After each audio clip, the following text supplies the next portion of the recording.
Hi, and welcome everyone to Ethereal Encounters Unveiled. Today we are broadcasting live on the United Public Radio Network and the UFO Paranormal Radio Network, 105.3 on the Gulf Coast and 107.7 FM in beautiful New Orleans. The night has come, it's cold and losing my control. Your light is gone, and lonely darkness fill my soul. I wish that you could save me from my isolation. It's way too complicated. Let's start this conversation. Let's start this conversation. We got no relation.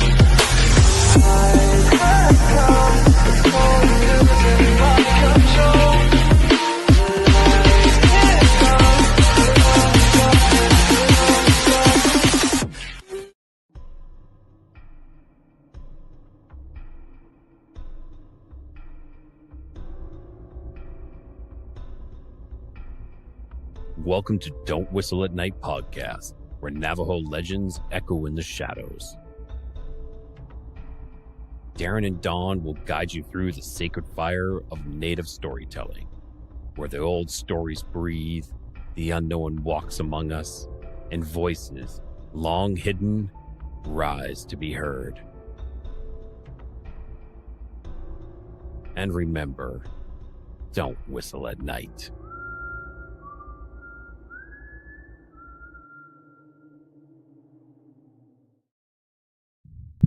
Have you ever felt you weren't alone? Something in the shadows, a light in the sky, a creature no one believes you saw? Welcome to Paranormal Heart Podcast, where ghosts, cryptids, UFOs, aliens, and the unknown aren't just stories. They're real encounters. Join me, Kat Ward, every Tuesday night at 6 p.m. Eastern on the United Public Radio Network, 107.7 FM, New Orleans, and 105.3 the Gulf Coast. UPRNTalkRadio.com, YouTube, and wherever you find your favorite podcast. Paranormal Heart Podcast. Paranormal talk from the heart and soul.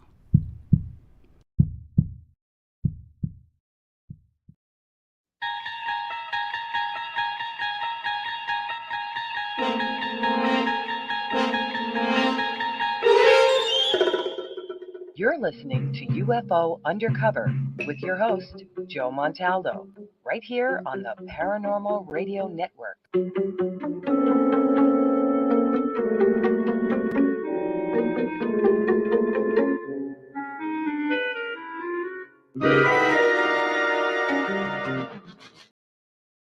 I had enough. Well, you drove out there into the middle of nowhere and had some sort of loud verbal display challenging ET in general out in the middle of nowhere? That's what I was doing. I actually had a pistol in my hand at the time. I was really ticked off. When I was having this fit, I was waving the gun in the air, okay, and I had this fit. And at this moment, I said, okay.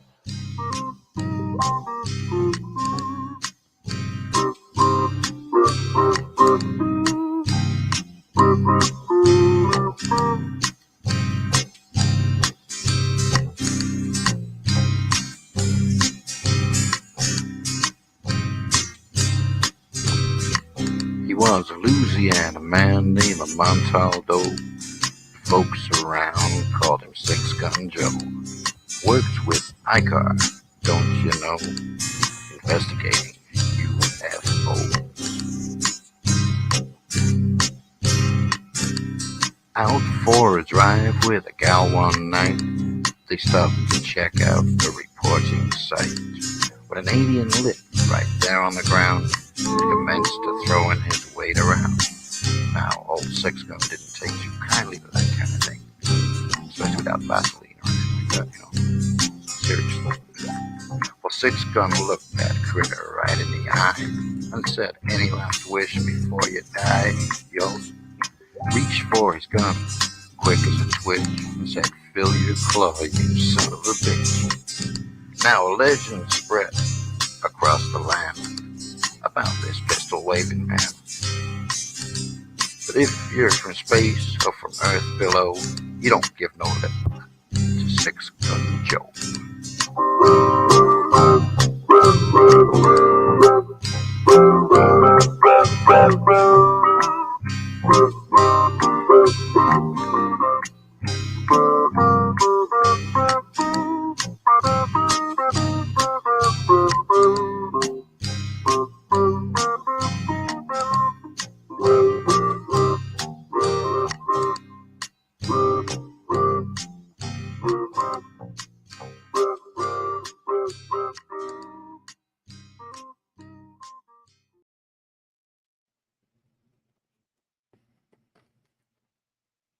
Welcome everyone to UFO Undercover. Really hope everyone's having a great morning, great evening, great afternoon, great wee hours of the morning wherever you are on our big beautiful blue planet.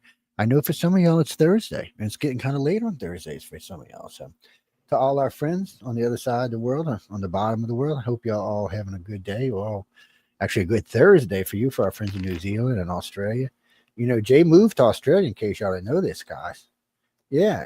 Yeah, I just haven't acquired the accent yet, but Yes, it's coming. give him a couple of years, man. Last time I talked to Jim Yeah. Sparks, he sounded like an Aussie, man. Yeah, I mean, it took me, at least 6 years to get my Georgia accent, and then it took me another 6 years when I moved up here back to Maryland, Pennsylvania to get rid of it. See, I wish I was like that, man. If I'm in a group of people, you might as well call me Kamala Harris. My accent just switch. Mine will too. Yeah. It got so freaking bad when I left the Navy and I was traveling around the country and stuff. People thought I was from England. I'm like, what? And I said, you got to be shitting me, right? And they're like, no, where are you from? I said, from Nolans. No way, you're from Nolans, man. You don't have that accent. Well, yeah, when I joined boot camp, I did have that accent. When I got out of boot camp, I hold a different accent. And I was hanging out with some Bostonians and Pete. Well, Pete was a Hilton. So all his family is really, really snotty. And not to me, they were always really nice. I got to say that. I shouldn't, but they were really snotty family. And his sisters, which are very famous, were like this tall. And that ain't even the ones that are really famous. But I told him, I said, dude, you're not a Hilton. You're so full of shit. He said, Joe. He said, just watch. So we get out of boot camp. We're on leave for boot camp. I mean, it's like the first day out. He said, come on. He said, we're going to go stay at the hotel. It's all taken care of. I'm like, whatever, dude. I said, just drop it. It's cool. I said, it's all right. I said, I like you, dude. You're good, dude. So we get to the hotel. He walks up and whispers something to the guy saying, he said, yes, everything's ready. And we had like 16 guys with us, I think. Jeez. So we get upstairs. We got the top half of the building. This is an incorporated suite that can be made into like mini apartments, but they had it all open because we were there. I think it was 21 bedrooms, 11 bathrooms. They had a jacuzzi and jacuzzi tubs in it. This thing, views. They even had a thing that you could push out and it would push you and hang you out over the ocean. I was like, wow, what the hell? What? Like a swing? No, it was like I don't know how to describe it. So it was like a board that slid out. You got in it. It was like one of those hanging chair things, like a leather type thing. I'm sure it was something stronger. And it just you cranked yourself out there and you'd be way out there. You're so far out, it felt like it was going to fall, but I guess it was made out of steel. And you crank yourself back in. I'm always thinking, man, why did you get stuck out here? Because I mean, first off, ladies and gentlemen, we're fresh out of boot camp. This is 80 guys. None of us has seen a real woman in well, 10 or 12 weeks, probably for most people. Are you implying that Navy women aren't real? Oh, no, it's not that. There's some hotties, but they just went around. Matter of fact, the first woman we got to see, we all had gotten in trouble for something. And it was 220 guys out on the tarmac doing push-ups. And, we had to do 500 of them all together, and they do them in breaks. You do 100, and you break. You do 100, and you break. You do 50, you break. You do 50, you break till you're done. And I don't even remember what it was. It was we didn't break cadence crossing a bridge. That's what it was. So in case you didn't know this, ladies and gentlemen, if you're marching in step and you're going over a bridge, you can make the bridge collapse. Oh, yes. I thought it was bullshit. Well, we didn't break cadence one day. The bridge was doing this. It's a concrete bridge. And this is 80 guys. That's all it took to make that bridge start swaying like that. I was like, now, it wasn't a real huge bridge, but I'd say maybe 300 yards or so. But still, I was like, well, Commander come unglued on us. But anyway, there's a bunch of us out there that night doing it. So we're out there doing our thing, la, la, la, la. And here comes this lieutenant. Beautiful, blonde, gorgeous woman, great figure. Now remember, we're 5 weeks in at this point. And everybody's kind of like, wow, look at this. And she's wearing a skirt. And then she decides she's going to walk in between the guys on the tarmac. So the commander looks over at us. He said it is 5 push-ups for each one of you that look up. So I stuck my left hand up and I said, sir. He's like, yes, recruit. I said, so what you're telling me is we're going to be here till tomorrow, right? And this chick just bust out laughing. She just loses it. I said, so I got to be honest. If she walks over my head, I'm going to have to look. He said, what are you, a pervert? So I looked over at the guy. I said, what do you think? He said, I'm going to have to look. He looked over at the guy. So he just went across the whole field. And she's laughing her ass off. She said, well, I'll make it better for y'all. For everybody who looks up, you get 1 J and a brig and a chit pulled. I was like, uh-oh, now we're serious. I said, I don't know. I said, but it still might be worth it. Yeah. Anyway, it added about 250 push-ups to the group, because there was no way nobody was going to look up. She never came on our side, the thing, so it was cool for us. We didn't get it, but we still had to do push-ups with everybody else. It doesn't matter when you're in a group like that. The whole group suffers for anybody who screws up. So yeah, that's the example they use in Stanley Kubrick's Full Metal Jacket. Private Pile is that effed up is movie. bad. Yeah, it's a messed up story, but that's the way it was back then. I mean, people might say, "Oh, it's horrible, it's a terrible thing." Well, they're sending these children out to wars sometimes to get killed and or to kill, and if they don't do these kinds of things to them, they're not going to be able to survive. They wouldn't make day one in a battlefield. So I'm glad you bring that up. So when if you're in boot camp, say you're like 6 or 7 weeks in boot camp and you get thrown out for whatever reason, it could even be 4 weeks. They put you through what they call POSMA. It's positive motivation training. There's 2 types. There's one to help you stay, and there's one to help you readjust to civilian life. Your brain gets a bit warped because they're training you to be a killer. They're training you to do other things and have talents and skills, but they're training you to be. Everybody in the Navy is a killer. Everybody in the Navy is a killer and a firefighter and a medic. That's any branch of the military, by the way. It doesn't even matter what branch you're in.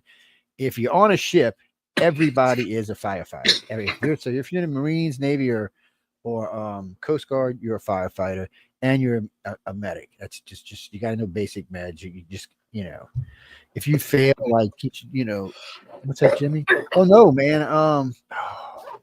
So they make you do mouth to mouth. So they do it with a dummy, and I still remember this. My commander comes in one day. He said, "Oh, we ain't got no dummy today, so y'all gonna have to do it to me." And we all just looked at this. Guess this dude's a huge dude, by the way. And we all just looked at him and say, "I don't think so, sir." You gonna die, sir. If this I is real, I said, you big and bad, but there's 80 of us and one of you, my friend. He starts laughing. He's like, but this is like, we're like 6.5 weeks in, 7 weeks in now. Because the first 4 weeks, don't crack a joke at this ass. Whatever you do, because it's just going to get you some kind of torture. It's and my mouth, 2 things used to get me in trouble in boot camp. Even though I left with virgin chits. These are just, by the way, a chit's just a little piece of paper. They give you 2 of them when you start boot camp. They put them in your pocket.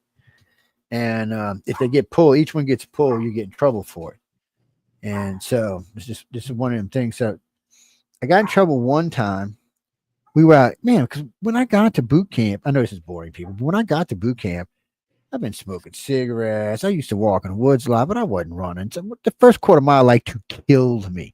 I'm sitting on the ground. Sound like a freaking dog, man. I'm huffing and puffing. And so by week 3, I was like, screw this. So I started going and running an extra mile every evening, which was fine. They didn't have a problem with it. But one afternoon, your qualifying run is 2 3/4 miles, and you have to do it in, I think it's 23 minutes or 21 minutes. I have to go look, but it's fairly quick. It's a good pace. And so you have to be able to run those three almost 3 miles. So a fit human can do a mile in 4 minutes. Yeah, a really fit human can If do a they're mile. fit, yes. Yeah, average is somewhere between 5 and 7, depending 5 on and 7 who you minutes are. a mile Yeah, for well, yeah. is that walking or jogging? That's running. That's not jogging. That's running. Well, Are you sure? let me rephrase that. Let me rephrase walking that. is the human's walking pace was 4 to No, 5 miles an hour. let me rephrase that. It's a brisk. It's in between a jog and a run somewhere. Yeah. Because you remember you have to do this in X amount of time. So you're not going to walk 3 miles in that short a period of time. It's not going to happen. Because you just. But running you can't, because I remember the company broke a record. It was 20 and a half minutes, which really I thought was kind of sucky. But my commander explained it to me. So the guy who crossed the line first did it in 14.2 minutes. But the last guy who crossed was like 20 minutes and 30 seconds or something. Oh, so that's how they do it. It's the last guy that crosses was to judge your company. But as long as he makes it inside the time, it doesn't really matter. But they still got a record. And I remember I started out in the pack with these big, tall guys. I ran for the first 2 miles, but by the time we got to 2.25 miles, I was getting tired. And I just got in the middle and slowed down because it's a big company, you're running with. So I just got in the middle and just chilled out and made the run, and I was all happy. And then to qualify for special training, I had to run 5 miles. Get this, it's just to qualify. I can't go through all of it, some of it's classes, but so it's a 5-mile run, 5-mile swim, and then it's a combination 3-mile swim, 3-mile run, carrying the weight of an average soldier, which today would be around 190 pounds, 180 pounds, carrying this. Yeah, they're crazy, but you have to be able to do it. It's just part of the qualifying. And as far as the shooting part, because I seen Mark posted it a while ago, for the shooting part, I'd already qualified in boot camp, marksman, sniper, sharpshooter, and it was so funny because I still remember my commander goes. I thought it was marksman, sharpshooter. I was just talking about. It's marksman, sharpshooter, and sniper. So sniper. Well, in the Army, it's expert instead of sniper. For SPs, no matter what branch you service in, that's how you're ranked. Oh, it has to be. Actually, several things come to find out, and I didn't know this until I joined. They have to cross, so if you're Green Beret or SEALs or some other things, there's certain things that have to operate in each one, because sometimes they operate together. Yeah, as a bigger unit. And they actually got a special name for that, which I can't tell y'all because I'll get in trouble for it. But besides now, it may be something else. Anyway, we're talking, God, more years than half of y'all have been alive. So it was a long time ago. Jimmy, I did 9. Yeah, count them 9 years. Started out as a enlisted man, left as a lieutenant commander. Lieutenant commander? Yeah. You left as a lieutenant commander. Yeah, but let me hold on. Dude, that's like lieutenant colonel. Yeah, well, no. It would be like lieutenant colonel would be a commander in the Navy, because a captain is a colonel. So U.S. Navy captain is the same as a colonel. Same as a colonel. Okay, so you're still one way from captain. I'm very close. And it was so funny because this was kind of a bribe, because they asked me to stay, and they had already got me twice by giving me some decent amount of money to stay. So I was like, no, I'm ready to go. I got all this education in my head. I learned all kind of stuff. I'm just ready. And Jimmy, I started out as E1. Yes. Now I did get 2 stripes in boot camp, 1 for teaching the fat squad to make sure they crossed the line on time and we didn't fail the company. And that's what got me in trouble and got me sent to a marching party, because I was out jogging an extra. I was talking about that a few minutes ago. I was jogging an extra one day. I ran an extra 3 miles, see if I could do it. And my commander said, where you been? I told him what I'm doing. He said, well, if you're that good, see them 5 guys right there just got through 200? He said, yeah. He said, you're in charge of them now. These guys, and I thought I was out of shape. Shit. And if they didn't graduate, I didn't graduate. Didn't matter what I did. I didn't graduate. I was like, son of a. Anyway, long story short, they graduated. So I think I made 2 of them cry, by the way, too. Not intentionally, but I said, if you keep our company back, that's 75 of the guys over there. I don't know, what's going to happen here. because they'd already beat up one guy. I was on roving patrol the night this happened because we come walking up in the barracks while it's going on. They had this one guy, he's a gay guy, and he used to stand in the hallway. So they have these big, huge showers. 40 people can fit in each shower. So they have these big, huge showers, and everybody walks and does their thing, and they're open showers. There's no walls in between or anything. You're just standing next to the next guy, and yeah, what it didn't matter to me because once I hit week 4, I was on whatchamacallit duty, so I was out of sync with the company. So when I came in, there was nobody in there. But for the first 4 weeks, it sucked. But anyway, it just this guy used to stand in the doorway, in the tile doorway, and just stare in the bathroom. So I don't know who reported him to our commander. And the commander decided to run his background and found out he had been thrown out. This was his last branch. He'd been thrown out of every branch because he was gay, which back then you couldn't be gay and be in the military. It just wasn't a thing. Yeah. Automatic washout, right? Yeah, if you're they out. found out. Yeah. But anyway, when they found out, what they did was he had an upper bunk. They popped a sheet over him on 4 guys on each side, held the sheet down. And we used to have these things, these little sack things we carry like all of our shaving shit in and stuff. And they were like holy, I don't know what the hell you'd call it, like a little net thing. And so everybody put a bar. So yeah, everybody put a bar of soap in one.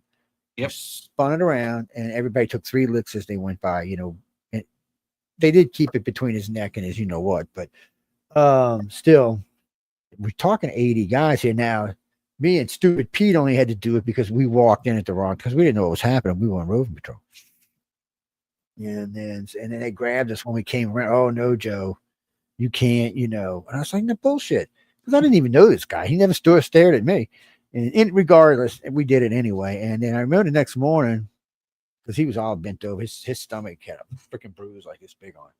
I remember my commander in the morning, he says, I know what went on last night. He said, don't think I don't know what the hell went on last night. And nobody said a word. I mean, it was like, psh, you could hear the crickets 2 blocks away cricketing. Because I mean, you could hear the crickets listening for crickets. Ooh, man, it was like quiet. And he said, y'all are guilty. He said, and he looked over at the guy and he goes, you're out of my company. You know that, right? He said, they'll be here to pick you up in the morning. You'll be transferred to wherever. He said, tonight you're going to the infirmary. He said, so anybody wants to come by, it's the last time you see him, get your shit, you're going. And out he went. And then we did an extra 5 duty days because no one said anything.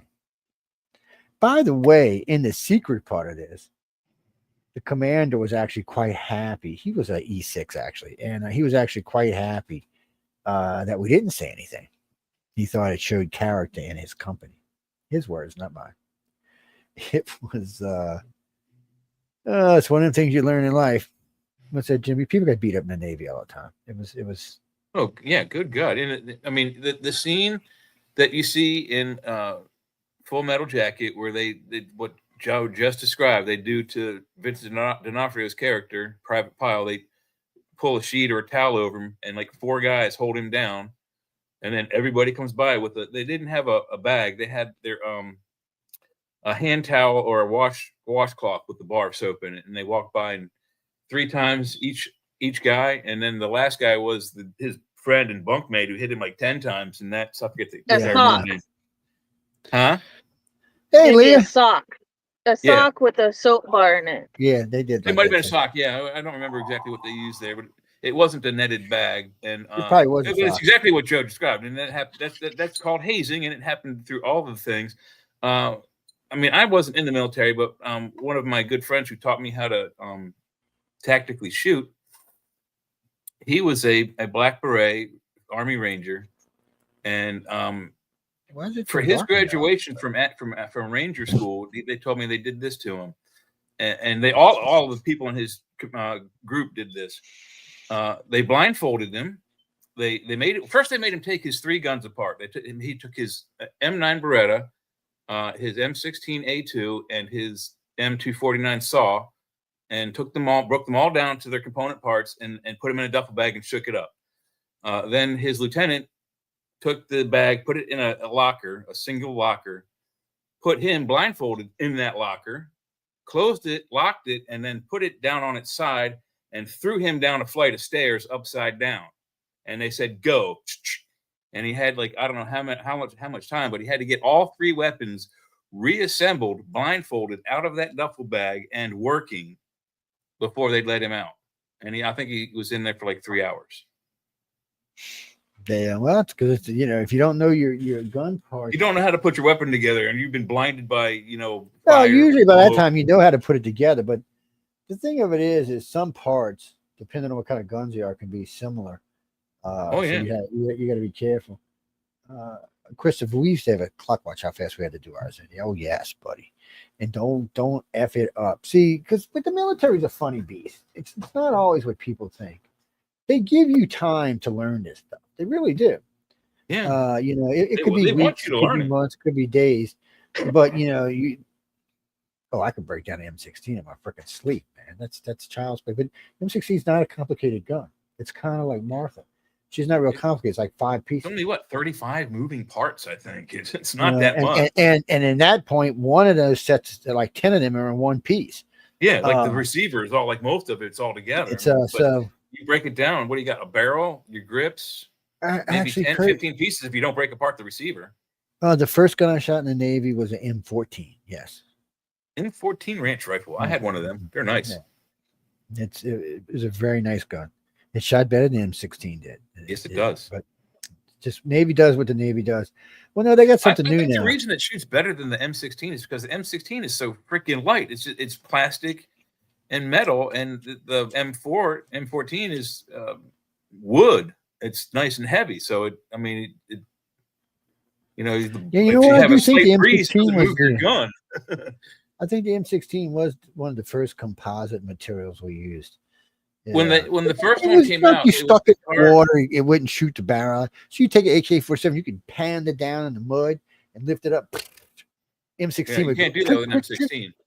The or first blow the barrel version, off. when it came out, I think it was 1956. I might be wrong about that, but I think 1956 is when it first came out, and it was called the Car 15. And it was a carbine size. So it was an 18-inch barrel. It had Bakelite foregrip and hand grip, and a Bakelite reinforced Bakelite shoulder stock. So the forerunner of plastic. And Bakelite is very, very brittle. So and it doesn't like heat. Neither did the 18-inch carbine barrel that they used on the first version, because if you shot more than 3 magazines in it, the barrel would go and melt, and then it would blow up in your face. Oh yeah, it would blow up in your face. It wasn't until like the A2 version that they haven't even. I may even be up to A3 now, but the A2 is what I think we currently use. Well, I remember and it's got all kinds of different devices they added to it to make it so it doesn't blow up in our soldiers' faces, which it did frequently because of mud in the barrel and because of being too hot and the barrel deformed. Oh yeah, well they changed a lot of that now. We used to blow barrels out all the time. Yeah. But no, Kirk, when I was stationed in Tennessee, we were using M1s and M1 carbines is what we were using. Same round, just one was a carbine, one was a rifle. No, the M1 rifle was a bolt. Okay, let me explain something. Bolt action's always a choice for a long range shot. Always. You can buy an automatic, you can buy lever action, you can buy whatever you want. But you go ask any pro, you go look at them big snipers who are shooting 2 miles, and you're going to notice it's a big gun, but it's a bolt action. 3 or 5 round magazine tops, and they usually load it one at a time. They usually do, because they have because the bolt action itself, the whole setup, balances the gun much, much better. There's weight there. When you're shooting a long shot, you don't want the gun to move. You want it to stay there. And when you pull the trigger, if the gun is heavy enough, it won't move. Even if you're one of them guys who likes to like this. No, when you pull the trigger, you do this. You don't jerk. You see my arm didn't move at all. You don't move. But a lot of people do this when they pull the trigger. Yeah, their whole body jerks. Yeah. Or if you're doing a pistol, it'll go either down or up, depending on how strong your arms are. It will also in the same token, depending on how much of your finger pad you put on that trigger. If you don't put it directly in the middle, if you put too much on it, you're gonna pull it down to the left, and that's where your bullet's gonna go. If you're too high, you're gonna pull up and to the right. And if you're left-handed, it's gonna be exactly the opposite. That's what I like about Martha. While you're messing up, I'm putting too much trigger finger on. Let me try less. Boom, boom. Oh, now I'm hitting in the center. Yeah, well, that's one of the reasons I like Martha, because she's top heavy. And I was talking to a guy, but I said, well, he's Turkish. These people who make this gun canning don't mess around.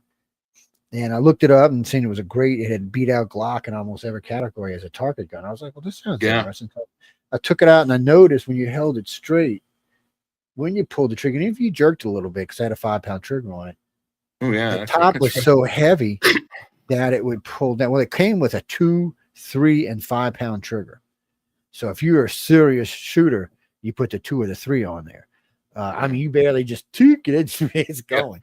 Well, I had a Taurus model 308 or no 608. Sorry, excuse me, 608, and it was modeled after the 629/29 Smith & Wesson 44 Magnum. I had it calibered in 357 Magnum, so it was the same size gun that could handle the 44 Magnum, but it was necked down for 357, and the cylinder holds 8, not 6, because the extra room, because 44s are so much fatter than 357s, there's extra room in the cylinder, so they could bore out 8 holes. And the trigger was phenomenally light and super crisp right out of the box. I mean, every Taurus I've ever had, if anyone's interested in buying a firearm, Taurus has out of the box a free expert blacksmith, gunsmith trigger job. Everyone. Yes, and that's one of the things I liked about this gun. This gun came with extra parts, so you could do it to your own self. And so a Glock equivalent of this with all the special pieces that this gun came with extra would run you about $3,600. It's going to cost me $650. That's it. Yeah. It even came with a custom cleaning kit. Yeah. I mean, it came with a custom cleaning kit. What was I going to buy? I was out to buy a 1911 45 is what I was out to buy. And I want one of those. And a good friend of mine was going to sell me one. He had a brand new silver one. But I got one silver pistol as is. I don't know. I like silver, but not that much. So I was looking for something that maybe they got this really cool blue, the dark weird color. But I was looking for something like that, and then I ran across the Canic, and I liked the vented cage. I thought it was a 45.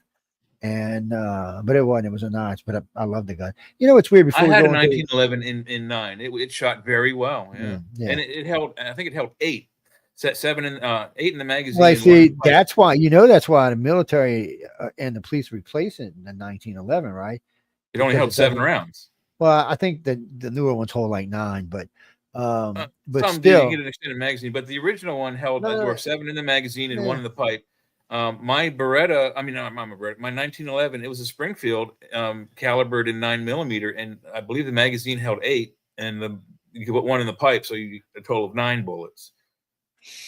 No, it's a good gun though, but I would have just bought an extended clip for it anyway, like I got from I got the 31 rounds for the 9mm. You got to be careful with those though.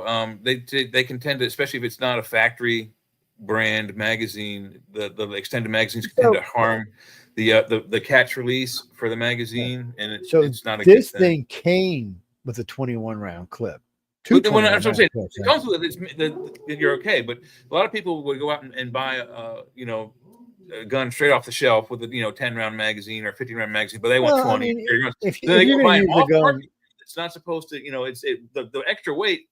You have to change the spring in your magazine release catch, otherwise it won't hold that extra weight. Eventually, it'll start not holding even regular size magazines. So, you have to do your research on that kind of stuff and do the right gunsmith to make it work. One of the 380s I got one of these special edition 380s, and where's it at? What's around here? Oh, there it is, right there.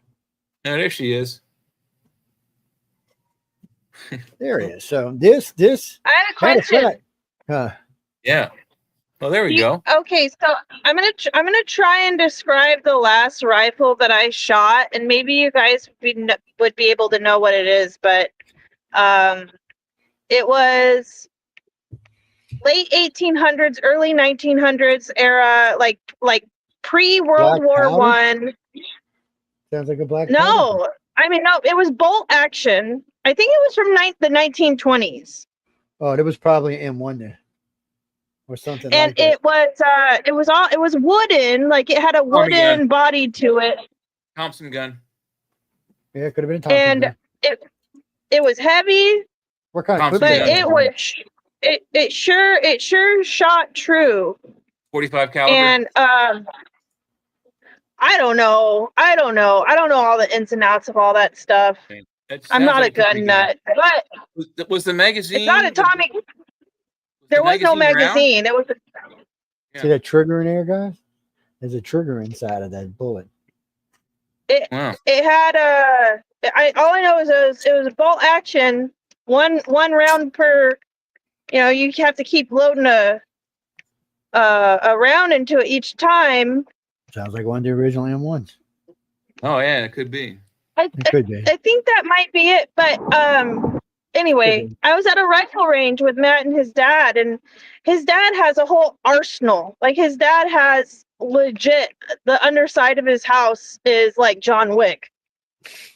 And nothing wrong with that. There used to be a lot of guns around. Oh yeah. Well, he let me use that one, and Is that it? Ding, like, oh yeah, ding, at the end of it was like a 200-yard. No, that's not one round, Jay. What the hell? That's like 100 rounds. That's what I thought she was. Oh no, it was not. It was not a mini. It was not a submachine gun. It was a bolt action rifle. That's what it was. Yeah, probably used to kill people at distances. Usually that's why it's a bolt action. So it's a better gun for shooting long distances.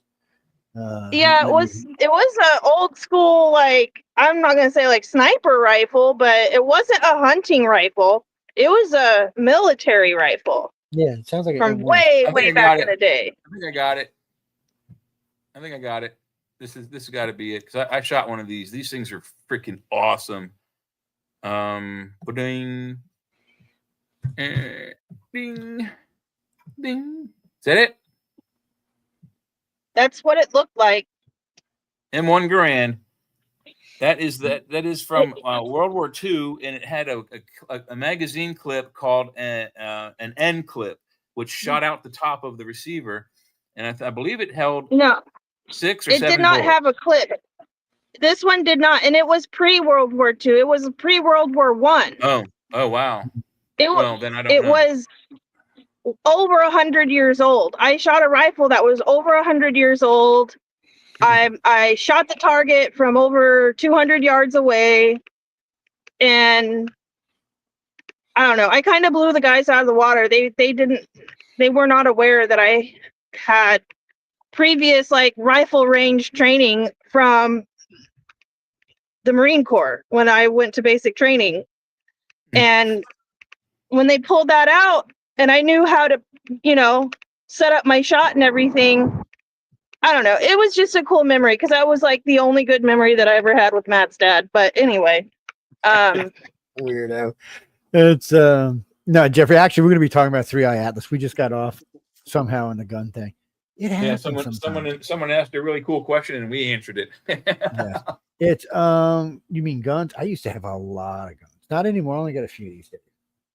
I sold all my I don't hunt anymore, so I sold all my hunting rifles and stuff like that. The only thing I really miss, I miss my odd 6, but I miss my 30-30 lever action. I missed that little sucker. I had a lever clip on it. It's called a lever clip. Well, Jenny, a lever clip is so when you come back and you pull it, there's a clip that catches the trigger and shoots it every time you flip it, so you don't have to pull the trigger.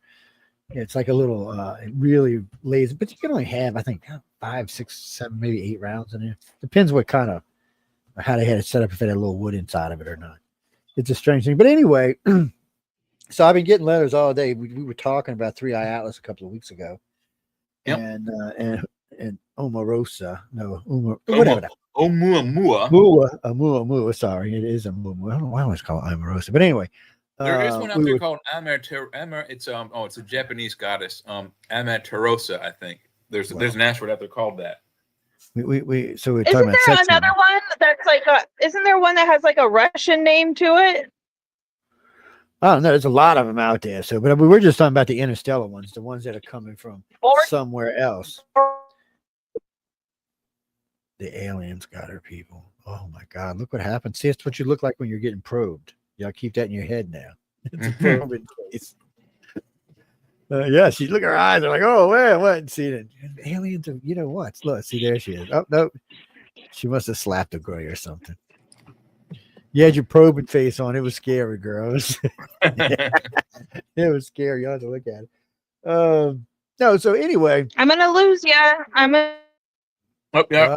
Signal's going wonky. She froze. You have been taken over by extraterrestrials. But anyway, She just got beamed what we up. were talking about. Yeah. So I get all kind of emails about this 3-eye atlas, and it's nonstop bugging on me about it. And I'm like, Joe, it's alien. It's alien. Well, maybe it is alien. So right now, I'm going to do the facts first, and then we'll talk about the speculation. So it did not blow up. To everybody who sent me an email, oh my God, we blew it up. I said, look, if we did, the Dark Star satellite blew it up. I said, but since it didn't, we did. I said, so let's just talk about what we do know. We do know it's changed speeds a couple of times, slightly changed direction. Last I heard, it's still going by Mars, except now it's passing inside Mars's moon. Between the moon and Mars itself, close enough that it could accidentally collide with Mars. Or the moon. Yes. And Mars has a moon? Has two. Yes, has two moons. Phoebos and Phobos. And a few other developments. So not only has it changed speed, both speeding up and slowing down, it has apparently changed course, or we have gotten a more accurate reading on it, either or. So it seems like it's changed course, or maybe we were wrong on the first course. And it has changed color 3 times. At first, it didn't have any color, which is the lack of color. Then it started glowing white. And then it started going green. And then it started going red.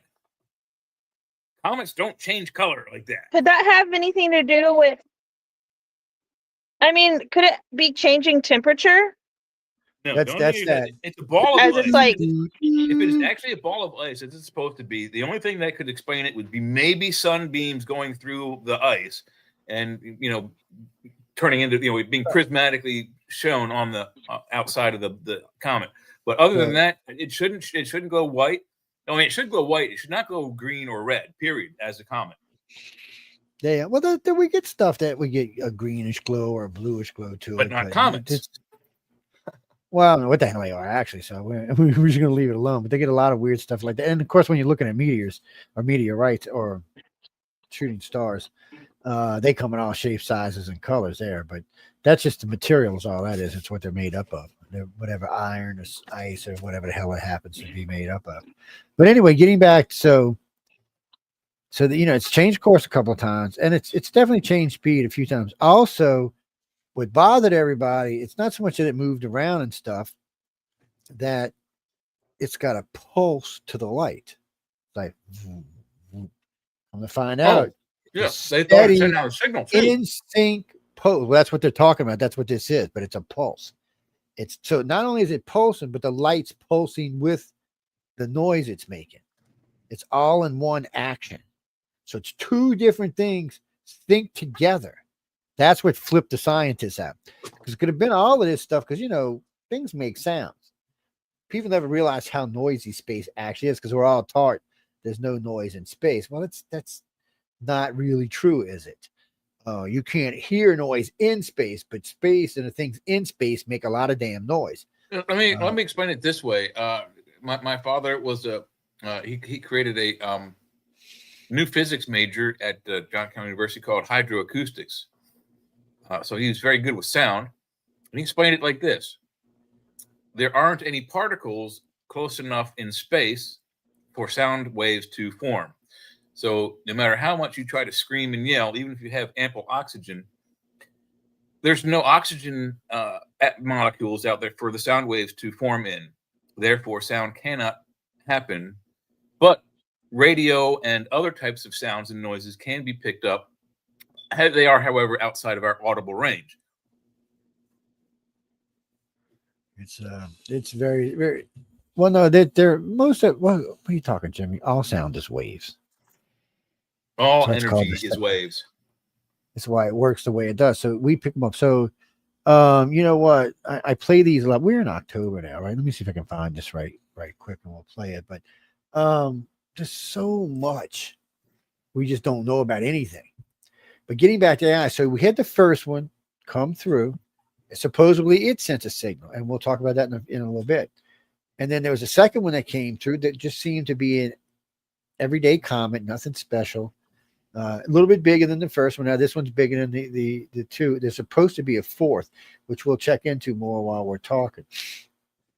But anyway, getting back to 3i Atlas, so this thing's cruising along at insane speed. So is the other one. I mean, 134,000 miles an hour.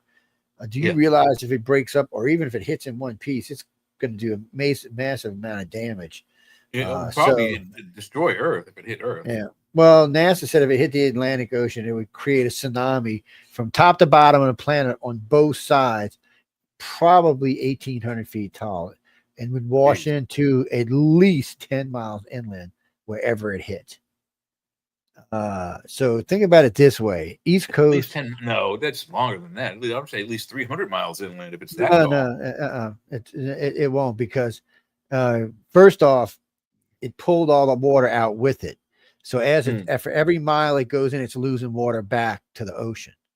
So it's shrinking quickly because it has to fill in all that gap, because all that water came with it when it came on shore.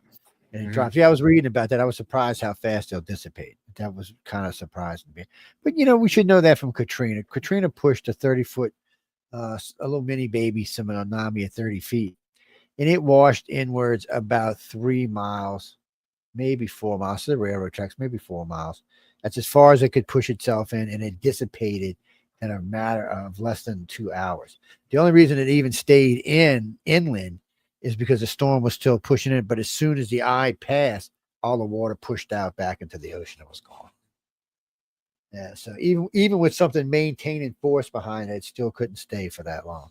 But it doesn't matter. Think about it. 1,800 foot wave. It just flattened everything. No, 1,800 feet. It would blacken out the sun. Stories. Yeah, that's 180 stories, Jackie. Yeah, that's how big the wave wouldn't is. It? I would imagine. No, not that high. Well, yeah, I guess within a mile it probably wouldn't make it dark, but you could see the sun. No, but if you were standing, say, within 2 miles of where it's headed, it would probably black out anything out behind it. Because it'd be like looking at a building.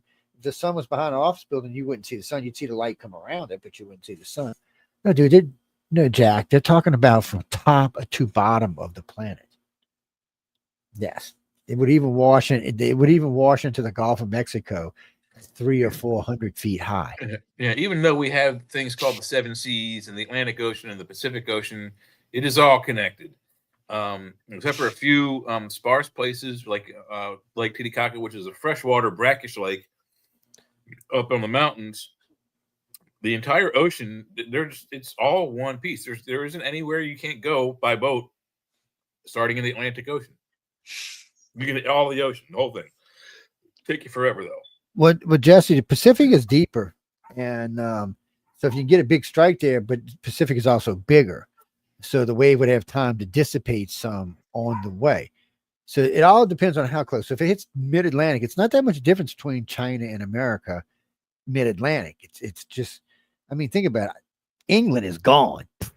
There is no more island. No one live. France is gone. No, it's a sandbar now. Everything to the everything to the Mediterranean is gone. And let's not forget the wave, because of the rocks, the way it's going to push in, it's going to act like a jet and force that water in there, probably about 800 foot tall, and all inside of there is going to get wiped out. Greece, Italy, it's going to be although people survive, about half of America. Well, see, Jack and him, there's a group out there that worked for the government that said that it's possible a wave could reach from the Atlantic to the Mississippi River. But by the time it got to the Mississippi River, it would probably only be like 1 or 2 foot tall. It's but if a significant amount of water did make it to the Mississippi Valley, that's exactly the problem. It is a valley, and it used to be an inland sea. So if a significant amount of water would come there immediately, like that's how the Black Sea was made. It's something that happened geophysically with the planet. A huge tsunami broke over and created the Black Sea. Same thing could happen with the middle of the country. So, no, you got the river, so the river would act like a natural canal and pull it down. Yes, but I mean, it's still the possibility that a significant amount of water could be dumped there and stay there for quite some time. It would be very devastating to the breadbasket of the country. It would, because that's where most of our farming is. Yeah, but it just would the only thing that would really be bad wouldn't be so much the water because they could get past that. It would be that it was salt water. Yes. So they'd have to do a Salt water lot would of kill work. all the crops immediately. So they'd have to have a lot of work to deal with that. So Jesse, I mean that's if it was coming here, but right now it doesn't look like it's coming here. It looks like it's headed to Mars. It seems to have a crush on Mars for some reason. We're not exactly sure why it loves Mars the way it does, but it does seem to be wanting to go to Mars. Well, the other one went by Mars. So this is the first one we didn't even know until it actually passed the sun. That's when we knew it was there. Yeah, some of these things we don't know about them until they are hit by our sun's light. Yeah, they're invisible until our visible light from our sun hits them and bounces off. Otherwise, we do not see them.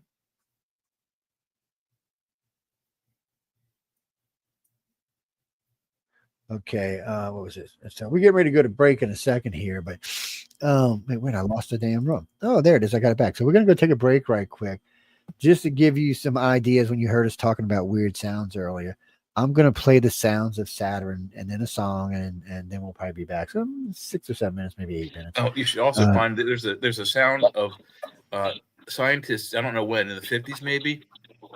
They drilled down into the earth 1 mile.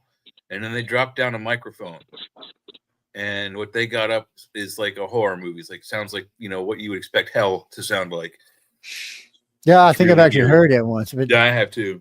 It's what do you mean? I heard it was a hoax too, but then I heard it was real. So you never know. Russia dug a hole as far as they could possibly go, as far as anybody's ever dug one, and then freaked out and filled the hole up. You don't know what you're going to find down there alive.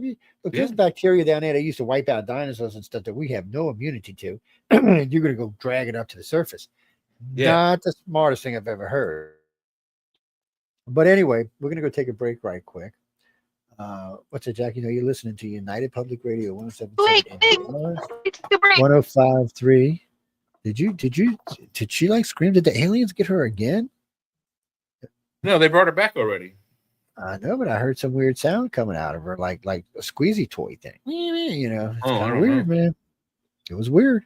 Oh, looks like looks like they're taking her back. She's frozen up. She's being beamed up now. You hear the distortion in her voice. I know. Beamed up. Once again. Oh, there she is. But anyway, we're going to break. Can you hear me? Yeah, we got you now. Can you? Wait, they usually come back right as we go to break. Real quick. You got to spit it out. Real quick. It was elite infield. It was elite infield jungle carbine. Like FTH British. Something. British World War I, yeah. It was British. Yeah, that's what I shot. British Enfield. Yeah, it's a good rifle. And anyway, yeah. On that note, we're going to go to break. That's the last rifle I shot. Well, cool. Rifle's always fun to shoot. It's I can't say that because we're live on I got a cowboy rifle. I was talking to somebody just today who was shooting a rifle just yesterday, but we'll talk about that when we're at break. But ladies and girls, we're going to go to break. I want everyone to stay tuned and hang out to United Public Radio and UFO Undercover. We have lovely Lee up here. We got the Dragon Man Jay up there, and of course my lovely face right here. And so I want everyone to stay tuned, hang out for a little while, get a cup of coffee. If it's legal, smoke a gem. Yeah, I don't have no problem. I mean, it's legal in like 40 states now or something. So, we'll talk about that when I come back because we got to go to break. Yes, so they've made it legal in like 10 states where you can have it mailed to you. Don't ask me. And Alabama is one of them. And Alabama used to be if you had one joint, you went to jail for 5 years. Jesus, yeah. Yeah, you don't go to jail for that long if you shoot somebody dead in the streets in front of a cop. Well, you shoot somebody and they're not from Alabama, they probably won't even put you in jail. It's they don't have what that judge said at the time. Well, he shouldn't have been in Alabama. He don't belong here. I was like, holy shit. That's for a news show, guys. Because I'll tell you about that this Friday. But anyway, we're going to break. Look at this lovely satellite. This is was it Cassini? Which one was flying around? It's a Cassini probe.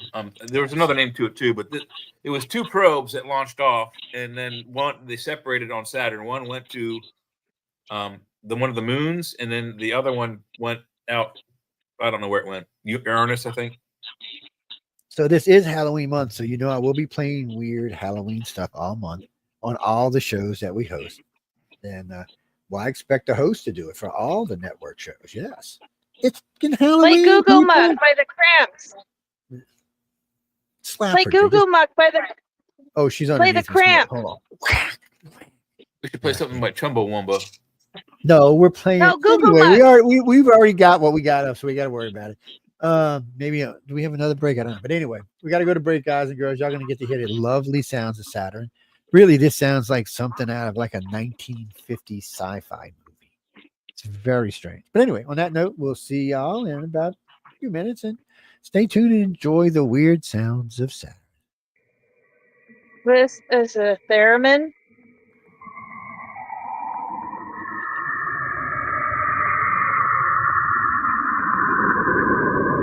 These are the actual radio waves that Saturn produces, not a theremin.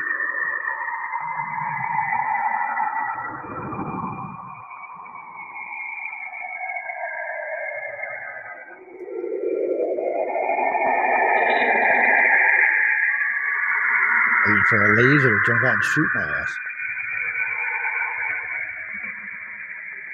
I mean, look, it sounds like what was that movie with Leslie Nielsen, Forbidden Planet? Sounds Forbidden just like Planet, that. or something else. It Star sounds Trek. just like it. It's creepily weird. It sounds like those two. As their little saucers flying through space. What? I wonder if this tapes the phone. No, it can't be. We didn't even have satellites back then. Hey, Eugenia. Hey, Eugenia. Uh-oh. What the hell's got us now?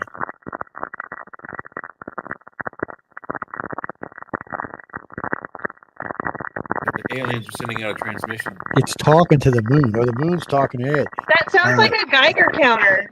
It does, doesn't it? They say it's the moons. Different moons make different sounds to Saturn, and Saturn reacts to each moon. It's very strange. And Saturn has like 260 moons.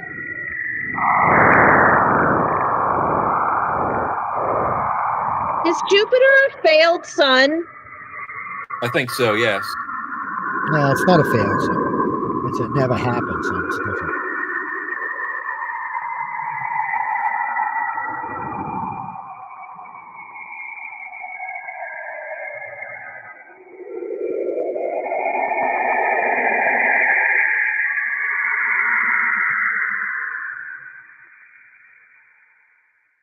Those really are some spooky 1950s horror film sounds. My daughter is being treated for leukemia.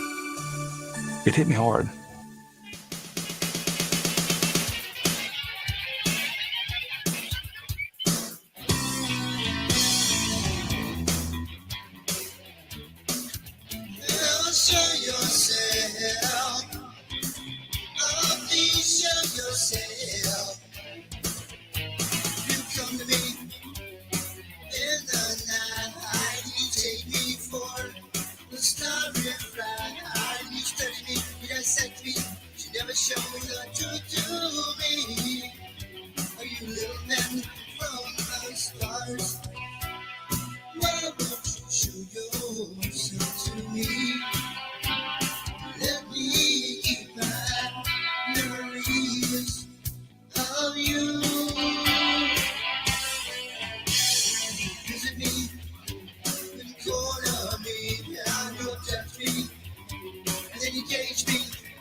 He's so bad. Well, who is this guy, man? This guy is just ugly. Hey, man, what you doing on our Wow, screen? Joe. Man? Where did Who he is this come guy, from? man? I don't know, but he's ugly, man. We get high and you're going. We all like St. Jude, but we don't like you, apparently. That was Jack. That was truly the sounds of Saturn. That's truly what it was. Yeah, Jupiter is even weirder sounding. it's a very strange. It's a very strange setup. Yeah, hold on, let me get this out off the screen. Stop messing around with it and then move it. It's all the planets talk, not just the planets. The solar system talks. Black holes talk. Nebulas talk. They all have their own sounds. Yeah, like they're communicating with each other. Would you like to know, Joe, what the sum total of things in our solar system is? Oh God, yeah, it's got to be an enormous amount of shit. It's not as big as you'd think. I was shocked too.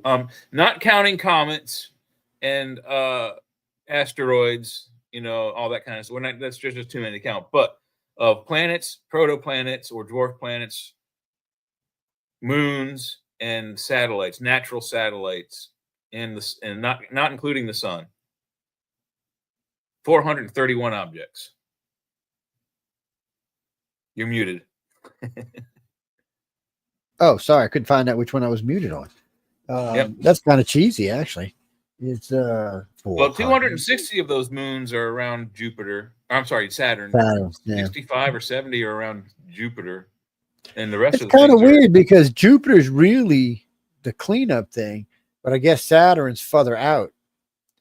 So Saturn is further out, and I think Saturn is also a little bit bigger because of it, not of its planet size, but because with its rings, it just attracts more. I think it has just a larger footprint. But Jupiter is indeed a failed star. I looked it up. Google told me it is the exact same components as our star. You better get on Google's ass because it's not. So in order to achieve fusion, you have to have X amount of mass. Jupiter's never had. It doesn't have enough. Mass. Yeah. It doesn't. It needs 75, so it's not failed. Times more mass. Just a gas giant. So they got in this argument a while back, and because all these big gas giants they're finding, one's 150, 180 times the size of Jupiter. They're not going to be suns either. So if they're not going to be suns, it was never a prayer in hell that Jupiter was ever going to. No, it has the exact same ingredients as our sun. So all it needs is 75 times more mass. So if 75 more exact Jupiter-sized planets merged with it, it would consume itself into. It's not true though. They got planets bigger than that, gas giants bigger than that out there. That's what they were trying to get across to people.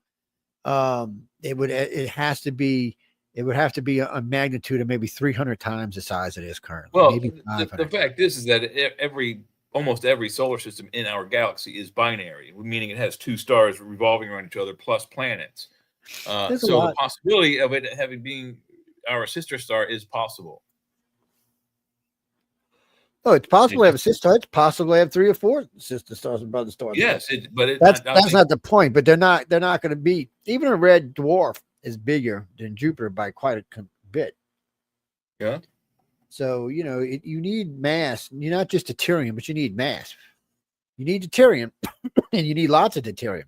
Yeah, and well, I mean, maybe Google's numbers are off, but at some point, if you add enough mass to Jupiter and these other gas giants of the same components, but in order to be failed, that means at one point it was trying, but it never got to that point. So you can't say it's failed. You can say maybe a wannabe star, but it's not a failed because it never tried to ignite. In order to be failed, you would have had to attempt to have been a star, which it never has. So. Well, or you need to accumulate enough mass, and it didn't. Because besides that, I mean, if you're gonna call it a fail, so you'd have to pretty much call Saturn 1, 2, and that's not going to work for anybody either. So. Likely, what happened was that both balls of gas began forming at the same time, but what is now Sol accumulated more mass faster than Jupiter, and therefore was able to collect more of the gases necessary to ignite, and therefore Jupiter has failed. That there Too could be all bad kinds Jupiter of just explanations, didn't suck but up the Saturn. fact is that what's inside of Jupiter is the same thing that's inside of our sun. It's just a different color. Well, it's not exactly the same, and it's not in the same quantities. That's something else they were talking about. So our sun is a very balanced amount of quantities. Jupiter's not like that. Jupiter's quantities are different. Matter of fact, I think they said about 10% or 20% of the deuterium needed to ignite. Guys, you know what heavy water is? Yes. Heavy water is deuterium, yes. Yeah. That's the reason I said that, because I keep getting these questions. What is deuterium? Deuterium's been around a long time. If you like, I'll go get you the actual definition for it. But deuterium is what we make bombs out of. You guys need to start playing No Man's Sky. It'll teach you all about the periodic table. I know all I need to know about the periodic table. Yeah, Thank you very I'm much. pretty well versed on the periodic table myself. Matter of fact, I hear sometime by 2030 we're going to be adding either 3 or 4 more to the table. We already added 3. One of them. Wait till we get in the asteroid belt. Yeah. Oh yeah, wait till we hit that. Yeah, absolutely. So now they're talking. 3 countries are talking now about sending something to meet this AI Atlas. So guys, it's already almost to Mars. It's going to be. It's pretty soon. I think middle of October. I have to go get actual date, but we're not going to be able to see it anymore. It's going to be behind the sun on its approach, so we're not going to see it until it comes out on the other side. Jack's not supposed to get that close to us. No, I don't. I heard all kind of reports. Oh, it's going to come over, fly. No, it's not. I haven't heard it. I have not heard a scientist say it's coming anywhere around here. I don't think it's. I mean, it's coming through the inner planets, but I don't think it's going to brush by us. I mean, Mars is significantly further away from us than people think. So you can barely see Mars with your naked eye, and it's just a little red pinprick of light when you are able to see it. So think of 3i Atlas being smaller, even smaller than that. I mean, how big is it? The size of a football field or something like that? Oh no, 3i Atlas is the argument. It's anywhere from 6 miles to the size of Connecticut. Okay, so it's substantial. You're trying to find the state of Connecticut on the face of Mars, and it's a pinprick on a late night sky. You're not going to see with the naked eye. Period. So I mean, it's. Well, no, some people think the original estimate was it was 20 miles long, 15 miles thick, and like something like 25 miles wide. Good Lord. That's big. That's big enough to be an extinction event if it hits in the right place. It doesn't have to be. That extinction event, that'll sterilize the planet. There's a difference. Extinction event means some things will survive. Sterilization means nothing. So what they said about this was, as long as it didn't hit in one of the shallow basins, it's survival for about half the people on the planet, more so in the southern hemisphere than the northern hemisphere. But if it hits in a shallow basin, it will melt everything on the planet's surface up to, they said, almost 1 mile deep, the entire surface. So no, everything's dead. There's not even any bacteria left. Yeah, it's sterilized and everything is so until the building blocks of life are brought back to the planet, there's not even water left. It evaporates all of that. Yeah. So that's what they think happened to Venus, something along those lines. Something triggered an outrageous. What's 900 degrees Fahrenheit? Do you go hang out? Not just it's not that it's hot. The atmosphere itself is acidic. There's so much pressure that the few Russian probes that made it to the surface only survived a few minutes to a few hours before being crushed by the pressure waves, and able to take a few pictures and send them back. And all that they're able to see is a jaundiced yellow sky, no plants, a rocky terrain, and that eerie yellow glow. It's a spooky place. All right, people, I'm gonna give y'all a planet quiz here now. Come on. Yeah, I know anybody listening to this show should get every answer on this list right, but let's see what we're gonna get here. Where did I go down? I lost the damn thing. I just had it up here. What did I do? I hate when I do stuff like that. Okay. Apparently, I'm losing my mind. Oh, there it is. Okay, here we go. How many planets are there in the solar system? All right, people. How many? I don't want to hear 16 and 19. I don't even want to hear 9, okay? Because there's not 9 planets in our solar system. I'm going to help y'all out. There's no 9. I have the technical answer for that as well. You know, you can call it dwarf planet, planetoid, whatever you want to call it. Doesn't matter. I personally miss Pluto as a planet simply because Pluto has its own moon, which I thought should give it planet class. And I think Ceres has a moon too, though. Yeah, you know, so. And Ceres was an asteroid, and it was boosted up to protoplanet. No, but I mean a real moon with an atmosphere. I'm not talking about fake ass moons. It's both of those, both Charon and Pluto have atmospheres, so that should be considered a planetary little system right there. Just a little, you know, because it does have it. Well, they're both way the hell out there, but apparently Pluto's geologically active. Maybe it would need to be in order to maintain an atmosphere. Yeah, and maybe it's the tug. We don't know what's pulling on it. It's probably Jupiter and Saturn. Well, all the outer planets are huge. Even Uranus and Neptune are huge. They're just not as huge as Jupiter or Saturn. So they're all pulling. Yeah, so they're all pulling on this little planet all the time. So I imagine it does get some heat because they do think in some places there may even be liquid. And we don't know what kind of core it's got. They think they do, but they haven't ever finalized it. So we'll have to just wait and see. And then Charon's just like a copycat of it. But you can see from the images they took, those pictures were no one, including the scientists, were expected to see what they saw on Pluto. They thought it was going to be something like out of Stargate, big frozen tundra. And you looked at it, there's colors and waves and mountains and peaks and valleys. And you can tell this thing's geologically active. There is ice too. There's lots of ice. You can tell there's glaciers, and they're moving glaciers. You can even see them. You can see how they've moved across the planet. It's active, which just no one was. Everybody expected to see a dead planet like Mercury. That's what they expected to find, a dead planet. So, wait, let's get back to our questions. So, how many of y'all got that right? It's 8. Okay, people. Let's not go get lion ball on this. Okay, it was 8. There are 8 planets and 6 protoplanets, including Pluto. Yeah. So, if you want to get technical, you could say 14. No, it's not. Pluto is not a planet. Okay, here we go. They are protoplanets. So, I mean, the technical answer is you could say that. It's not technically necessarily the right answer, but it is technically not wrong. So, I'm going to give y'all multiple choice on this one.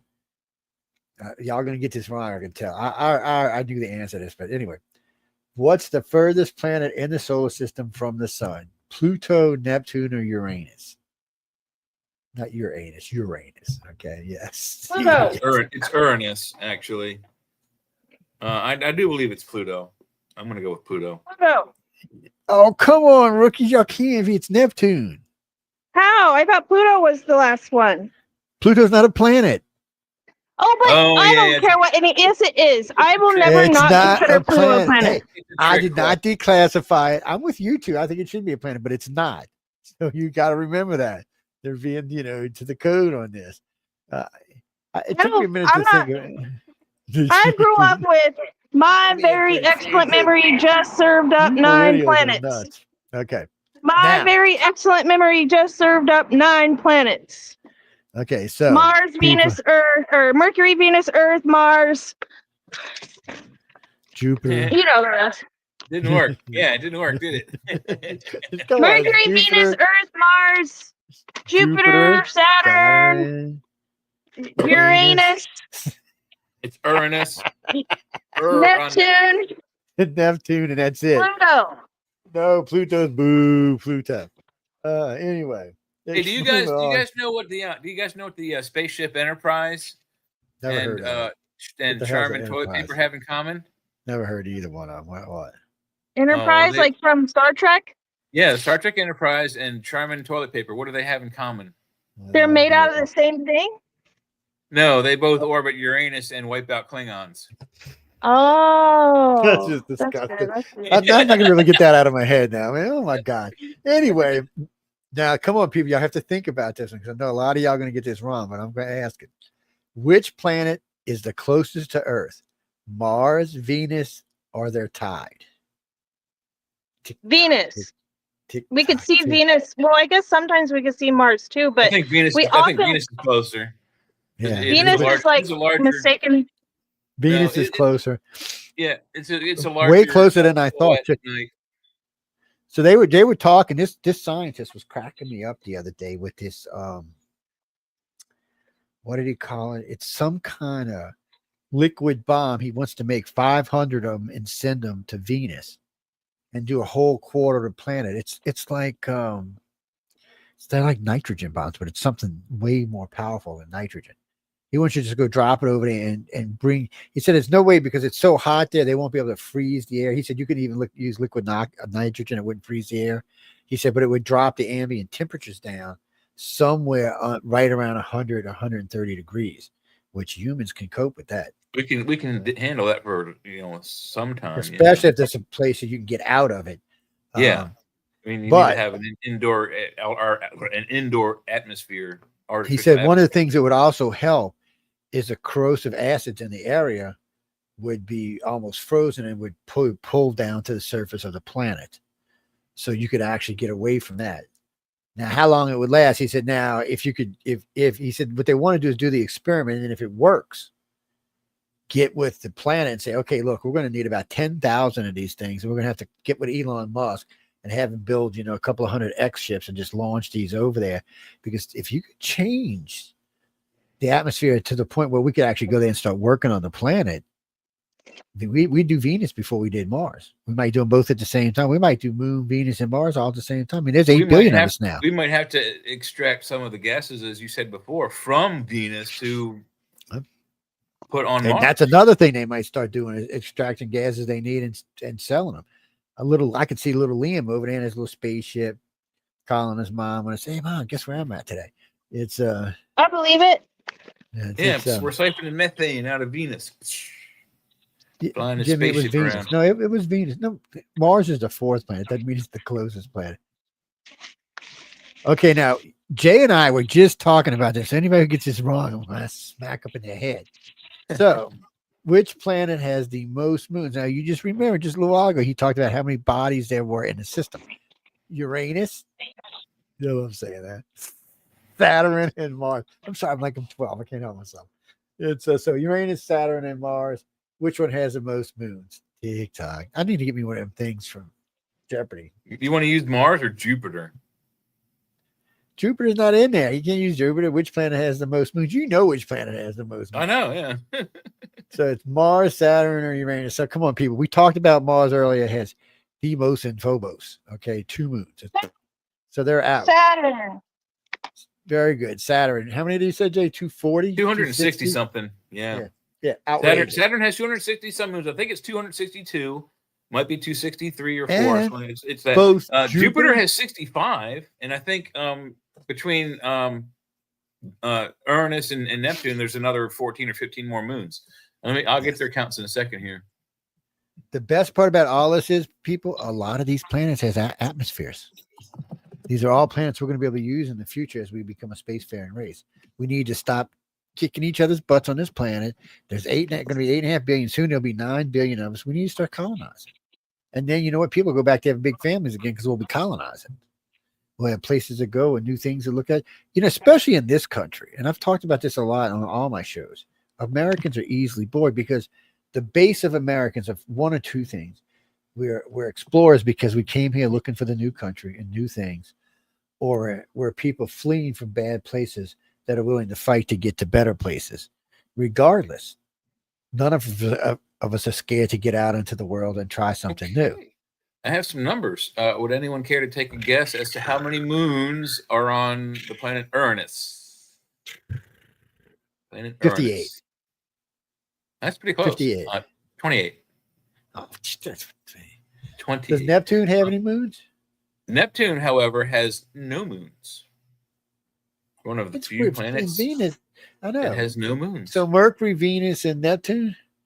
Yeah, I think everybody else has moons. Yeah, just about everybody else. Pluto is not a planet. I don't make the rules. Don't get upset with me. Yeah, I don't make the rules, man. Look, you know what? Even Neil deGrasse Tyson and Michio Kaku, I talked to both of them about this, did not like Pluto being kicked out of the planet thing. And for the same reason all of us, because we grew up with Pluto as a planet. Yes, it's I don't make the rules. Okay, Hey, now Steve. I can see some people going to get this one wrong, but hold on. If Most Pluto's planets have not a planet, then what is it? It's a planetoid. It's a dwarf. It's called a Dwarf dwarf planet. planet. And some circles call them protoplanets. Yeah. That's a planet. No, it's a mini planet. It's not The a real description planet. of a planet A mini is that I believe it has to have an atmosphere, which Pluto does, but But moons can have atmospheres too, Discriminatory. because That's think of it this way: discriminatory. if That's you, like saying a little person is not a person. yes, but it is because listen, if you make Pluto a planet, then there are several moons around Jupiter and Saturn that will have to become planets because they're bigger than Pluto and they do have atmospheres. Shit, one of them's got a big liquid ocean. They think something's living underneath. So yeah, it's at this point they have to be a planet, a little baby planet, a little cutesy little Pluto. Let me get you on your little head kind of planet. It's I still don't like it either, people, but I do understand the logic because Saturn has at least definition adopted by the IAU, which says would a planet have three things to become one? Planetoid. It's kind of like how we determine life. There are three parameters. It must orbit a star. It must be big enough to have enough gravity to force it into a spherical or elliptical shape. I don't know why they said spherical. And number three, it must be big enough that its gravity has cleared away any other objects of a similar size near its orbit around the sun. Meaning it's the sole thing in that orbital plane. Yeah, say thank you, Jupiter. Or thank you, Saturn. So maybe that's why Pluto doesn't, because first of all, the solar system is like this, Pluto's like that. It goes at a weird obtuse angle, and it's floating around with a bunch of other stuff like Ceres and other weird rocks. Probably other debris from Nibiru or Planet 5 being obliterated. What's that, Jeff? No, Pluto is interesting, but again, there's moons bigger than it. There's moons that have moons around the moon in orbit around a planet. There are moons going around Jupiter or Saturn, take your pick, that are bigger than Earth. Yes, I mean, so and they have atmospheres. I mean, a couple of them we're already eyeing about colonizing. You mean it's not Europa, is it? Yeah, the Europa report. So that's the one with the poison atmosphere. Yeah, but they think it is loaded with stuff we want. I wouldn't be surprised. Eugenio, the dog Pluto in Disney was actually named by Walt Disney himself after they discovered the moon. The moon was discovered within the last 100 years. And so when he started doing the animation and the characters are getting popular, the dog that they've developed for Mickey Mouse as a side piece, a comedy side piece, they decided to name it after the most recent planet, and that's why they got Pluto. So that's a legit story. You can actually, there's a video of Walt Disney actually describing why they named the dog Pluto. Pluto. So anyway, getting back to what we originally were talking about 3i Atlas, because we keep switching topics on these poor people. Well, we're still on the topic if we're talking about our galaxy, so people know about the size of things and distance of things. We won't see 3i from Mars at all. Well, not unless you have a really big telescope. Well, no, at Mars, you'll get to see 3i Atlas as it passes in front of your moon. It'll be like a giant moon going by. If you lived on Mars, think about this, people, in a couple of days, if you lived on Mars, you're going to see this massive rock thing just come over and cast a massive shadow over your planet as it goes by. Close enough almost to dip into the atmosphere. Hell, it might even leave skid marks like the last big thing that passed by Mars and dug up that big old Marivalis trench. And we don't know what kind of energy, maybe this thing's passed by before. Maybe it did make the Marinara Trench. And I like to call it like the Dressen Trench. But maybe it came by once before. As it goes by, it's going to cut another big gouge, pulling out energy and charging itself as it keeps going. Yeah, who knows? It's odd, people, because the orbit this thing came in at It's just like an orbit we would use to shoot something out into deep space, or to shoot something through the core of the galaxy. So, I mean, not the galaxy, the solar system. So, there's some things people don't know. So, I don't know what you would call it. We'll just use the word wave. It's like a wind or a wave right down the center of our solar system. So that's why they want to build a platform in zone L11. So when you launch stuff, you can take advantage of this. It's some type of energy that runs right through, and it can solar wind.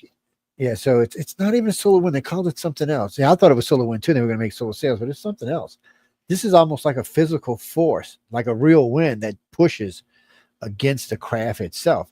And they described it as some type of weird plasma stream that runs through the solar system, but and it goes straight out the other side, and then they don't know what happens after that because we can't see that far.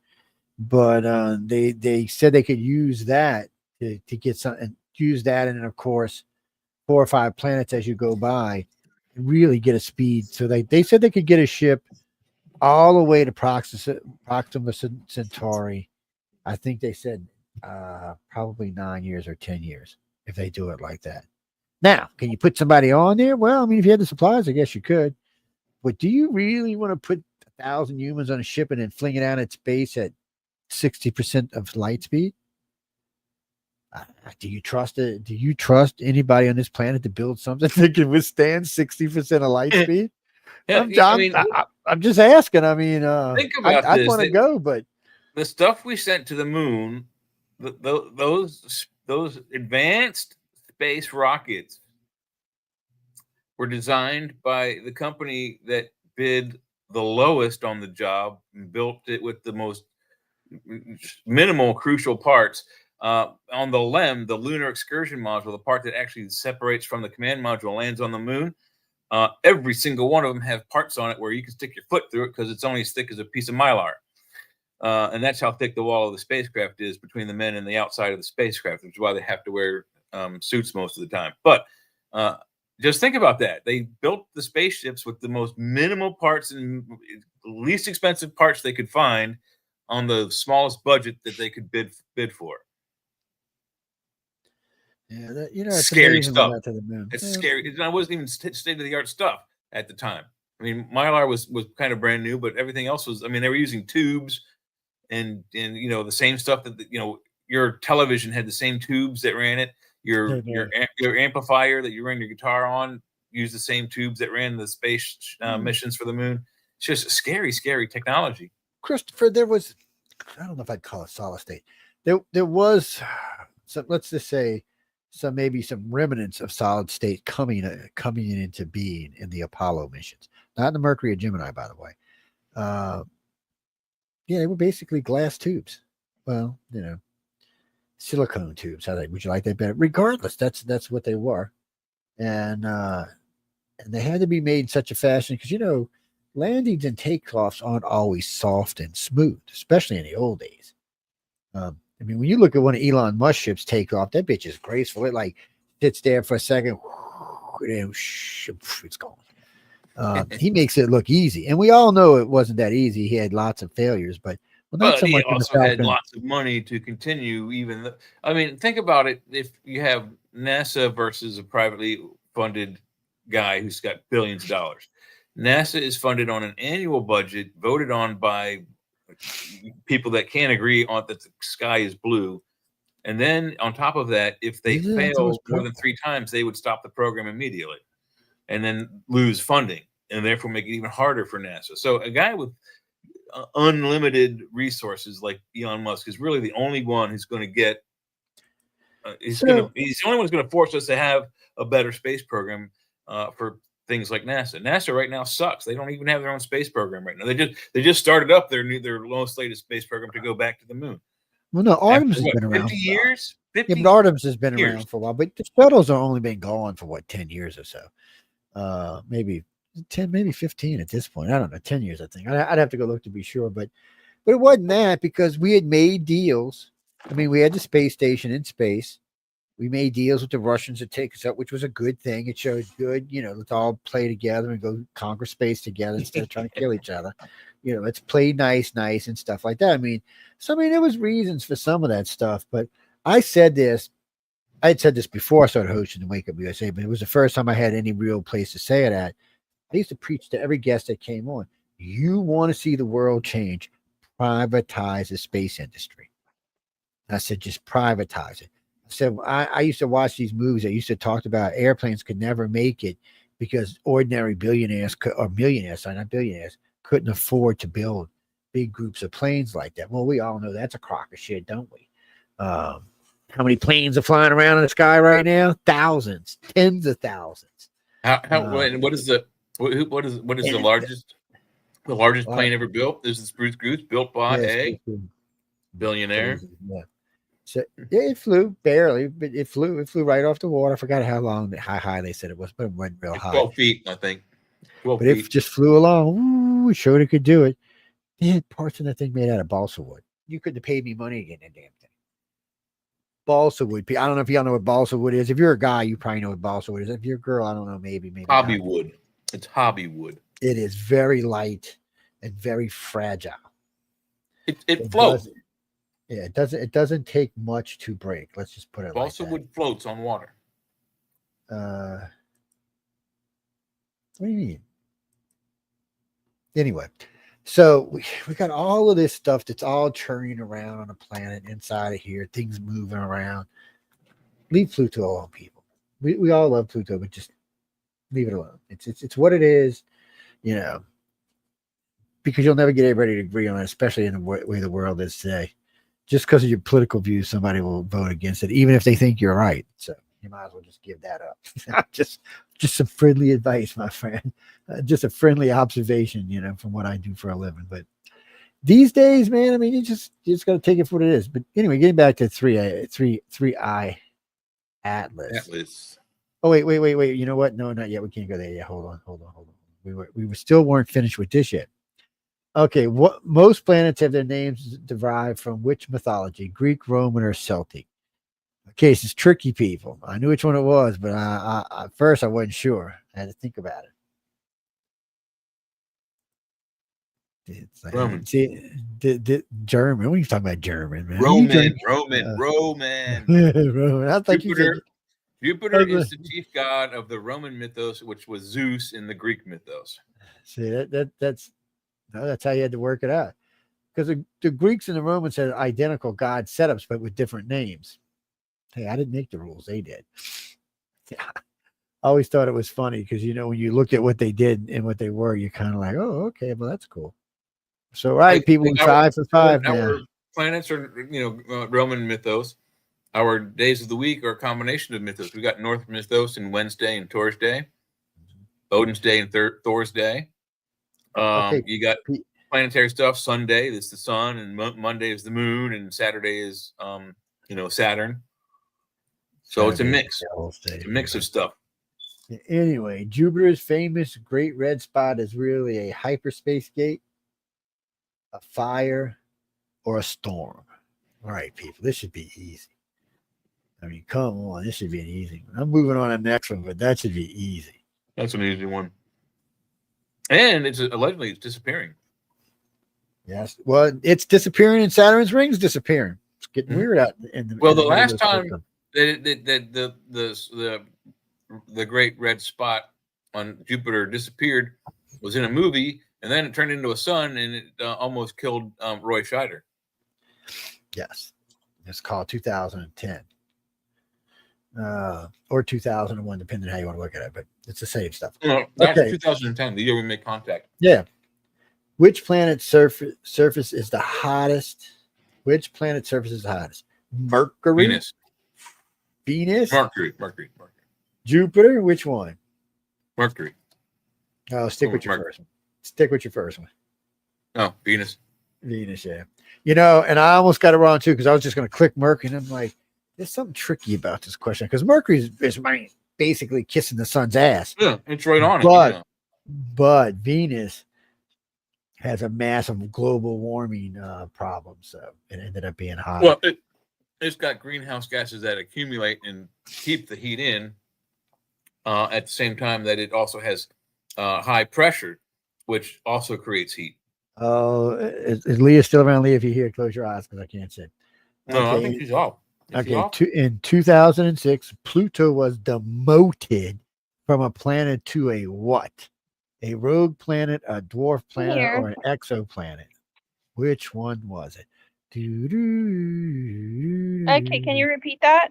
It says your buddy Pluto was demoted in 2006 from a planet to a rogue planet, a dwarf planet, or an exoplanet.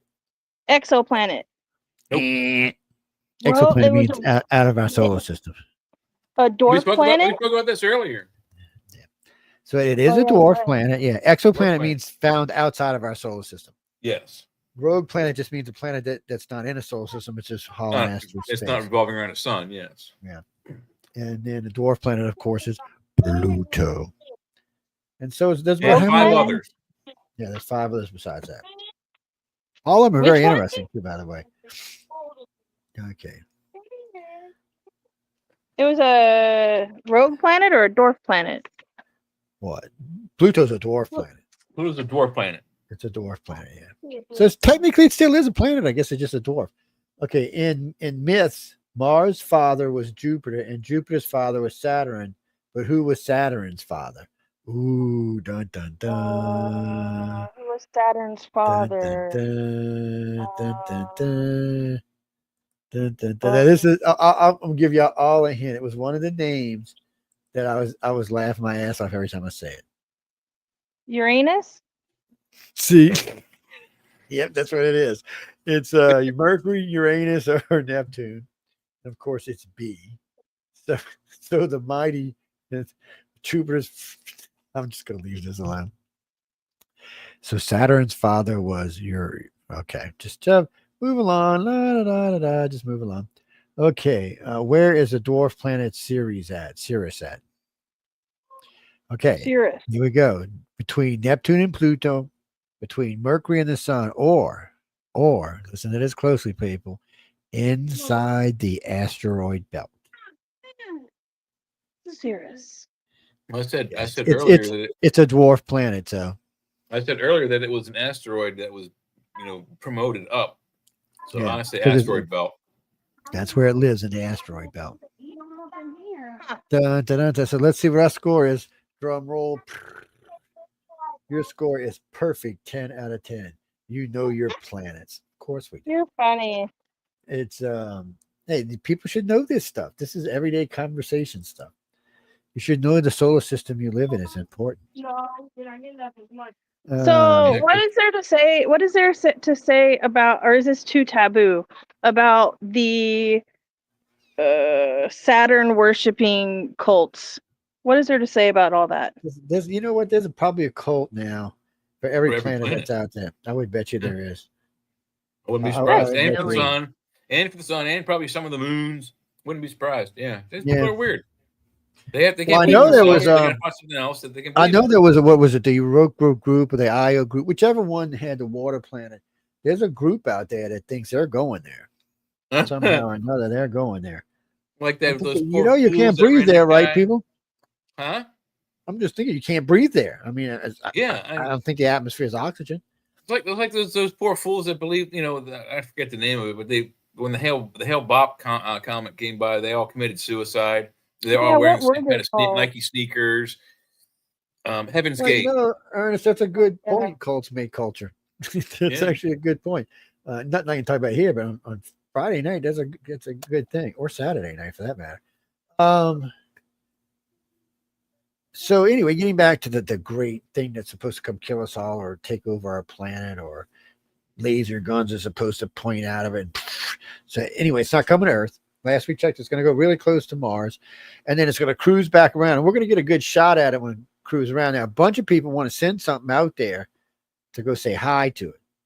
I know, like China's talking about it. We want to send a probe or something. China's talking about it. We're talking about it. Even India's talking about it. They don't know. I mean, because it's getting to it's going to be tough. So they wanted to send something after Oumuamua, but it's moving so fast and it's got such a big head start. It'll take a while for anything we could get to catch up. It's traveling at 134,000 miles an hour. I'd have to go look up. Isn't Voyager the fastest thing we have? 64,000 miles an hour or something? Yeah, I think so. It's they better hurry up. But so now in this one, they're thinking though there might be a way to intercept it and get up close to it. But when it comes around this time, we're going to get a much better look at it. So we'll see what happens. But I keep telling people, you know, I was talking to someone about the new exoplanet they found that's Earth, just twice the size of Earth. So it'd be a 2G environment. So it'd all be a little bit stronger and stuff too. But it would be maybe a little bit shorter. Maybe it could be shorter. It it depends. Maybe the planet spun faster or something. Who knows? It's what's that, Jimmy? No, well, no, that's why the grays are all like, because they probably come from a low G planet, probably something like Mars. Yeah, that's probably just cartilage. There's probably not even bones in there. Yeah, well, when they come from, they don't need power to go up and down stairs. They just push or pull. That's why they have them long, linky legs and arms. Just an observation, my friend. Nothing more than that. But anyway, getting back to the comments. So this thing's cruising along. It's pulsing regularly. It's sending signals and pulses at the same time. Colors. So all of this is in tandem with itself. It's not like it's one doing it, another thing's doing it. It's all working at the same thing, which is just blowing NASA's brains out. Then we have these two signals now. So we have the signal that came from the first one that we don't want to talk about. We did in the beginning. It was all over the place. And then, oops, it was gone. Yeah. So then the Harvard physicists said, no, there's definitely some kind of signal came off of the second one. But in both cases, all the scientists that have said anything about it said they think we intercepted it. In other words, meaning it was not meant for us. But because something was beaming to something else and it passed past us, we intercepted it with one of our satellites. So we picked up a message that I know when the first one NASA had brought in people from around the planet that specialized in decoding, and it was everywhere, and then it was nowhere. So for this next one, they were talking about these big names that had been brought in to try to decipher this signal, and then now they don't want to talk about it. They Ernest, give me the pipe, man. Put the pipe down. Put it down, man. Just put it down. It's what's that, Randy Lee? Randomly. I'm sorry. Hey, I thought it was Brandon Lee at first. I'd be glad I said it the other way. Well, yeah, achieving light speed in the solar system seems a bit dangerous. Maybe there's so, I mean, they call it space, but and there's not a lot of stuff out there really, but there is. The outer atmosphere of our planet is littered with garbage. So, I mean, just think about how much little tiny things are floating around up there that they're invisible. Basically, you can't see them. Micro asteroids, micro black holes that could like rip the whole side of your ship off. I mean, I'm just messing with you, man. It's there is a lot, all the junk that's out there. I remember when I was a kid, if you seen a satellite go across the sky, it was like a rare event. I can go sit in my backyard right now, and I'll probably see 11 or 12, maybe even 14 satellites go by tonight. Not including this, since there's 3 air bases, as well as a NASA facility, not even maybe 10 miles away, 8 miles away. There's a CB base and an Air Force base, and a little bit further down, there's a Navy base. So yeah, but you're also out in the sticks on the Gulf Coast on a clear night. I mean, in between everything. Yeah. Well, it used to be a lot darker here, but now New York, DC, you guys aren't. There's no chance in hell of seeing, even on a clear nights, in the middle of New York City, you're never going to see a satellite. What's too much light pollution? New York sucks. Just face it, y'all. Y'all going to be communists soon anyway, so we're not. Now you go to Boulder, Colorado, and go stand in the middle of downtown Boulder. You probably will see plenty of them. Well, I don't know, because Colorado is one of the states that went to the whatchamacallit lights. They blind you. So a lot of states are now going to the purple LEDs. I call them purple. They're not purple. What's going on? No, they're not. It's been stated so many times that these are defective, Chinese-made, mass-produced, mass-ordered from American city governments. Not these lights are designed for this to keep insects down, so they don't go around the light. They're actually made that way for that reason. You know, in the old days they used to have yellow. So Yeah. a couple things, They're- people, real I quick. see. So in the old days they used to use yellow bulbs for this. If you ever Well, come down there's to New actually Orleans, there's actually 3 kinds of bulbs: metal halide, mercury halide, and sodium. And they all did glow different colors. One was green. I mean, sorry, one green. One was kind of yellowish. One was kind of orangish, and one was kind of bluish. yeah, depending on the way your eyes see colors, it can vary. So it's, but it doesn't really matter because the bugs are attracted to all of them. Even the but purple ones? No, the purple light is different. They're not Well, that's an attracted LED. to. It's a special And frequency. that you can see it. if you take a yellow bulb, a solid yellow bulb, they're not attracted to that either. It can't be like, see, when you get into incandescence, it's like a passive color. It is like a warmth, like we like cool white and warmth, and that's like a yellowish, creamyish colored white. And then there's business white, which is kind of a brighter white. Anyway, but all of those still attract bugs because of the brightness of the light. But the purple light is a much softer light, even though it brightens up and lights up an area. It's not hard on your eyes. They're using a lot of interstates around here because it's easy on the eyes, but you can still see really well. So it makes the trip a little bit more comfortable. You notice I don't know if you remember this when you were a kid, Leah. So when you were a kid, you were driving down a highway and there was there's lights in the highway and it would hit your window. They would make like a beam that come down that would follow the car. It wasn't an actual beam. It was just the piece of the light that you caught. All of them were like that. It's like connected to your car. Now we don't have lights that do that anymore. It's the way they light up. It's a difference. So if you're driving along and you're getting ready to catch up to a light, it's almost like a piece of the light reaches out this way in a beam and touches the car. And as you go, that beam does like this until you go by it. It's just a reflection. Yeah, I know what you're talking about. Yeah. So, but the new lights, not even the new lights, even the older lights quit doing it. There's no glare, there's no rain glare, no window glare, no starlight effect. Yeah, between the changing of the windshields and the changing of the lights, it doesn't do anymore. Now we got LEDs. Probably LEDs, especially car lights, are super bright. So you'll even see these. Some states they outlawed these blue and purple lights. In some states you can use them, some states you can't. So you got to be careful, people, when you're driving around. Because some states they are banned in. They don't want them. They said they're a distraction for the other drivers. But when I was a kid, when you looked up in the rearview mirror, it was a yellowish color all behind you, and then it became a whitish color. Now it's like a sea of really bright white with some really like bluish and other colors mixed into it. It's kind of strange looking. Now we got Cruising the Coast coming up next week, and so we're gonna have shit lit up from one end of town to the other end. What's Cruising the Coast? Cruising the Coast, they do every year, and a bunch of people come up here, a couple of ton of people with all these old cars completely redone, and they just drive up and down the coast, and they have parties and they bands, and the Indians come down, all kind of shit. And since there's one, like Native Americans or like Indians from India. So there's like 8 towns along the route of Cruising the Coast. All of them put on some kind of extravaganza for Native American Indians. They do this big powwow down here, but they said this is going to be the last year they do it. But they come down and have a big powwow from different tribes come down, they all meet, and you got the coast cruises all over. There's people all over the place.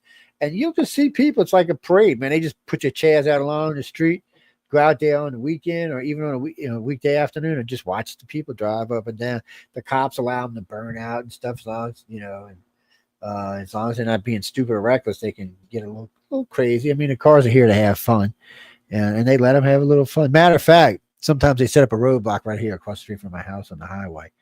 And last 2 years, they'll pull them over. They're just looking to see if you're drunk, because if you are, you're going to jail. But that's all they're really looking for. So you'll hear the cops. They'll be talking to the guy. Of course, man, because where I'm at, it's like standing with them. And all of a sudden, he says, "Yeah, hit it." You just hear the guy light him up, big puffs of smoke come. Cars just cruising up the bridge. One of the funniest things I ever seen when I first bought this house, the very first winter we were here, it iced over. We had an ice winter, and they had the bridge closed. And it was so funny watching these cops try to drive up this slope to this bridge. This shit was like comedian gold. They'd get halfway up, slide sideways, smash into the railing and stuff. I was laughing my ass off. I was out there watching them with my phone videotape. Matter of fact, if Facebook hasn't taken them down, they're still up there. It was a crazy winter, and that's what'll happen, people. If we get a giant asteroid here, we'll have a nuclear winter. And shit, where poor Leah lives, it'll be an ice cube. Should be worse for Jay. No, it'll be worse for Leah. Jay will get it bad, but Leah's right there by the I Great won't Lake. care. If You- this what- climate in the Midwest gets worse, It'll be like 100 below and shit. Oh yeah, that would suck. That would suck. You'd have to be so wrapped up with stuff. I already Well, maybe girl. I already don't belong in this climate. Yes, because you know what? Deal, and if it's where I'm at, or does it seem like the sun is Max, You're breaking up really bad. Your Max head, Yeah, Max you're head. breaking up really bad. I don't know what that was about. Sounds like somebody was sticking your finger in an electric socket or something. Look at that face. What is that face about? There you go. Now you're not frozen. Oh, so, but we only got 6 Can minutes, you hear guys. me? now we can. Yeah, you froze up for a Can you minute hear there. me? Yeah. Yes. Yeah, we froze got up you. for a We got minute. Can you Good tell now. me why the sun? So I actually did some research on this, but like, do you know why Okay, the sun ASD. has been seeming? No, can you hear me? No, I didn't hear what you said. No, Yeah, go we can again. hear you. Yeah, go ahead. Go. Oh, well, okay. The sun has just been seeming a lot brighter. Like it's hotter, but it's also like blindingly bright out. And I learned that the sun has like an 11. Oh. Apparently, it's got 11 probing on Leah. I think it's what it's got. Yeah, she got beamed up again. And Lee, if you listen, there's a couple things that could cause that. One, if the air's gotten cleaner where you live, the sun will seem brighter and hotter. Yes. But for us, it's been cool. We've But actually. the sun also, I think, always seems brighter in fall and winter because there's less. I mean, okay, some people have fire to keep warm, but there's less rain clouds, so you have clearer nights most Well, of it's the not time. even that. There's something about the cold air. So the crisp air, I don't know what it is, but like down here, once it gets cold, The air is denser; it could focus the light and make it more. yeah, you see powerful. the skies better. You see darker color in the sky. You see more stars. It's it seems to just works better, I guess. But only when it's cold. We're talking like 40 degrees and below. After that, because we still have a lot of humidity down here, so Yeah. it's and we still got to deal. Even in the wintertime, we still have humidity. Maybe not 80 and 90%, but we still get a good bit of it.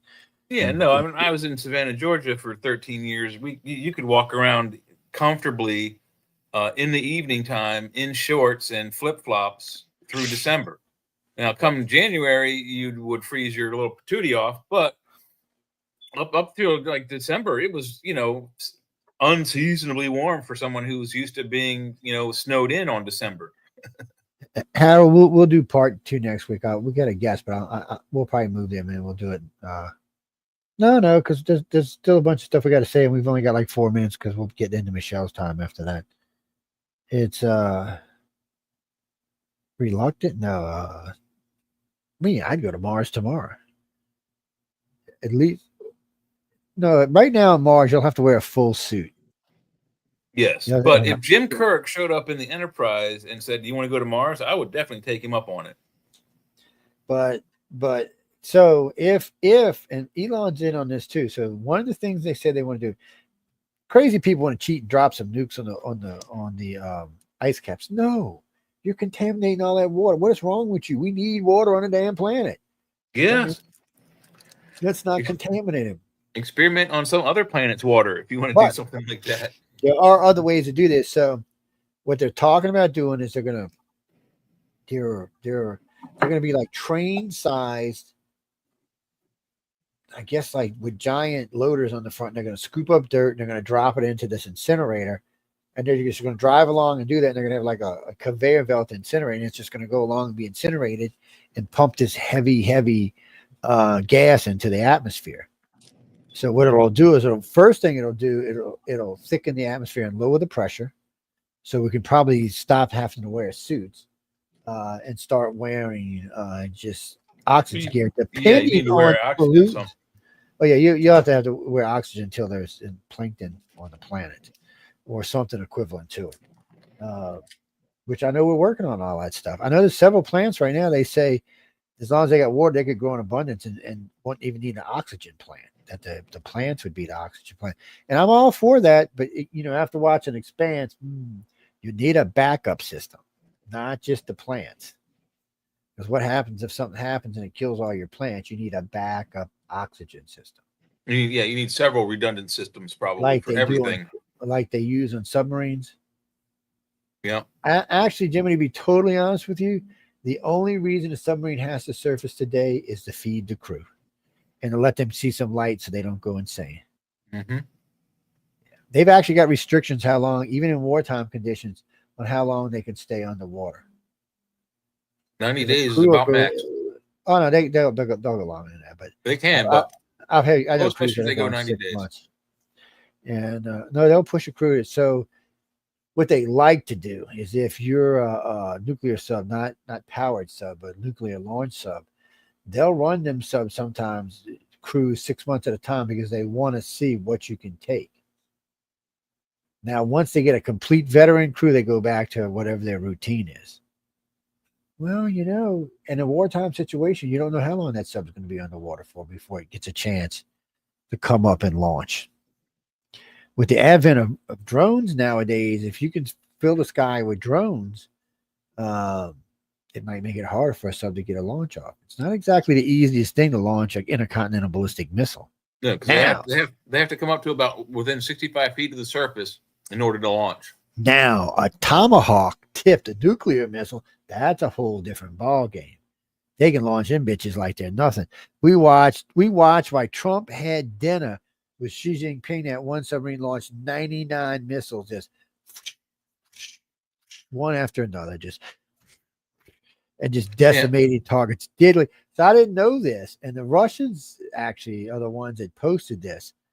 The Tomahawk cruise missile is considered the most accurate, most deadly missile there has. That's not a non-nuclear weapon. And it can be vertically launched, horizontally launched from a torpedo tube, and they have box magazines on some of the ships so they can shoot. Oh, they can even be dropped. I mean, they can. Don't forget, they can be dropped on a ship or a plane. Yeah. What do you mean, like a fighter, Jeffrey? No, I don't think you can put a Tomahawk bomber on a fighter. It have to be a bomber. It's a very, very large weapon. Yeah, it's it's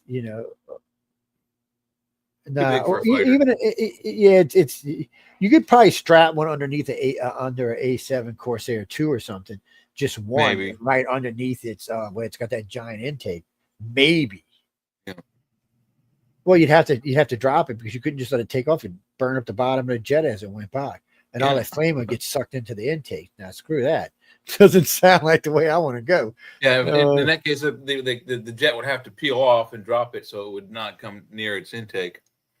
Well, no, we got these missiles now, which this stuff is really interesting to me now. So we can be cruising along. So none of this is classified. I've seen all this in different places. Anyway, we are into Michelle's time, though. Yes, real quick, people. We've got these weapons now. Okay. So here we got F-22 cruising, just almost Mach 2. Woo! And we say, okay, now this thing can track targets well away that no one can see but them. In other words, people being targeted, they have no idea that they've been just lit up. And their radar systems are supposed to pick this up, but they don't. So they don't know they're in trouble until they get the first blip of the missile. And a lot of times, at that point, it's too late. Yeah, a lot of times what a pilot will do is a 2-2. They'll do Fox 1, Fox 2. And that way, if for some reason the guy gets lucky and he thinks he's evading that other missile, he don't even know the other one's there yet because it's usually about 40 seconds behind, maybe a minute behind, and here it comes. So you're banking to get away, and here comes the other one. Like, you're dead. No, we still use Sidewinder. We use all that stuff. Oh, yeah, it's just everything's more advanced now. Everything can see. Think about it, people. We have self-driving taxi cabs. What do you think we have for weapons? Almost all of them are fire and forget. A good deal of the Navy weapons, some of them are still fly-by-wire, which means there's an actual wire trailing behind the missile. And if the wire breaks, then the missile is usually pre-programmed to go on a certain flight pattern. Search left, search low, search high, search, that way. So I just seen a video on a Navy for another project they did that they made way too advanced, and then they dumbed it down. One of their hover boats, they made this thing was super badass, And it was so advanced they decided it was just too much and wasn't needed, so they dumbed it down. Which is the same thing we talked about that they did with the X-47. Well, no, Jeff. Okay. Yeah, no, I understand all that. So Jeff and I have talked about this. We finally straightened it out about 3 months back or so. There's an A-47 and an X-47. One's a drone, one's a fighter. Yes, it was really irritating that they used the same number. Okay. It was irritating that they used the same number. Well, Trump talked about that the other night. He said that it was Boeing wanted to do it because of his presidency. I don't think so, but yeah, I think because they already had it before he was president. But yeah, I know. Anyway,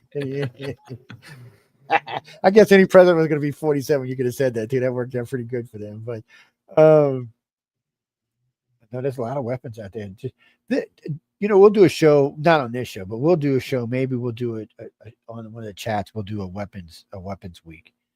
I'm not talking about like guns. I'm talking about weapons. And we'll go through some of the arsenals around the world, let you know what kind of shit you're really into. Yeah, there's some scary, crazy shit out there. Yes, there is. But anyway, we got to go. Michelle's probably listening, going, "I'm going to kick both them in the balls, kick our ass." Yeah. So anyway, guys, I appreciate it. No, we'll finish up because there's a lot of stuff we didn't get to. We didn't really get a chance to get into the signals, which is something we really need to talk about. And there's a few other things besides that I want to chat about when it comes to these two, because we didn't get to talk about SETI signals, which is what triggered this whole show, because they came out about their mysterious 77 thing and said something that was really close or same as the signal that NASA picked up. And then they had another signal. Yeah, it's the mystery signal from 1973. They think it was in response to the initial SETI broadcast that was done by Carl Sagan and Drake.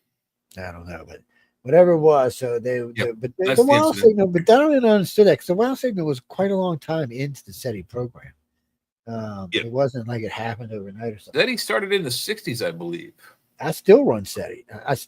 In case you didn't know this, unless they change the rules, they recruit people like us with a lot of computer power so they can run SETI in the background. So I do two things.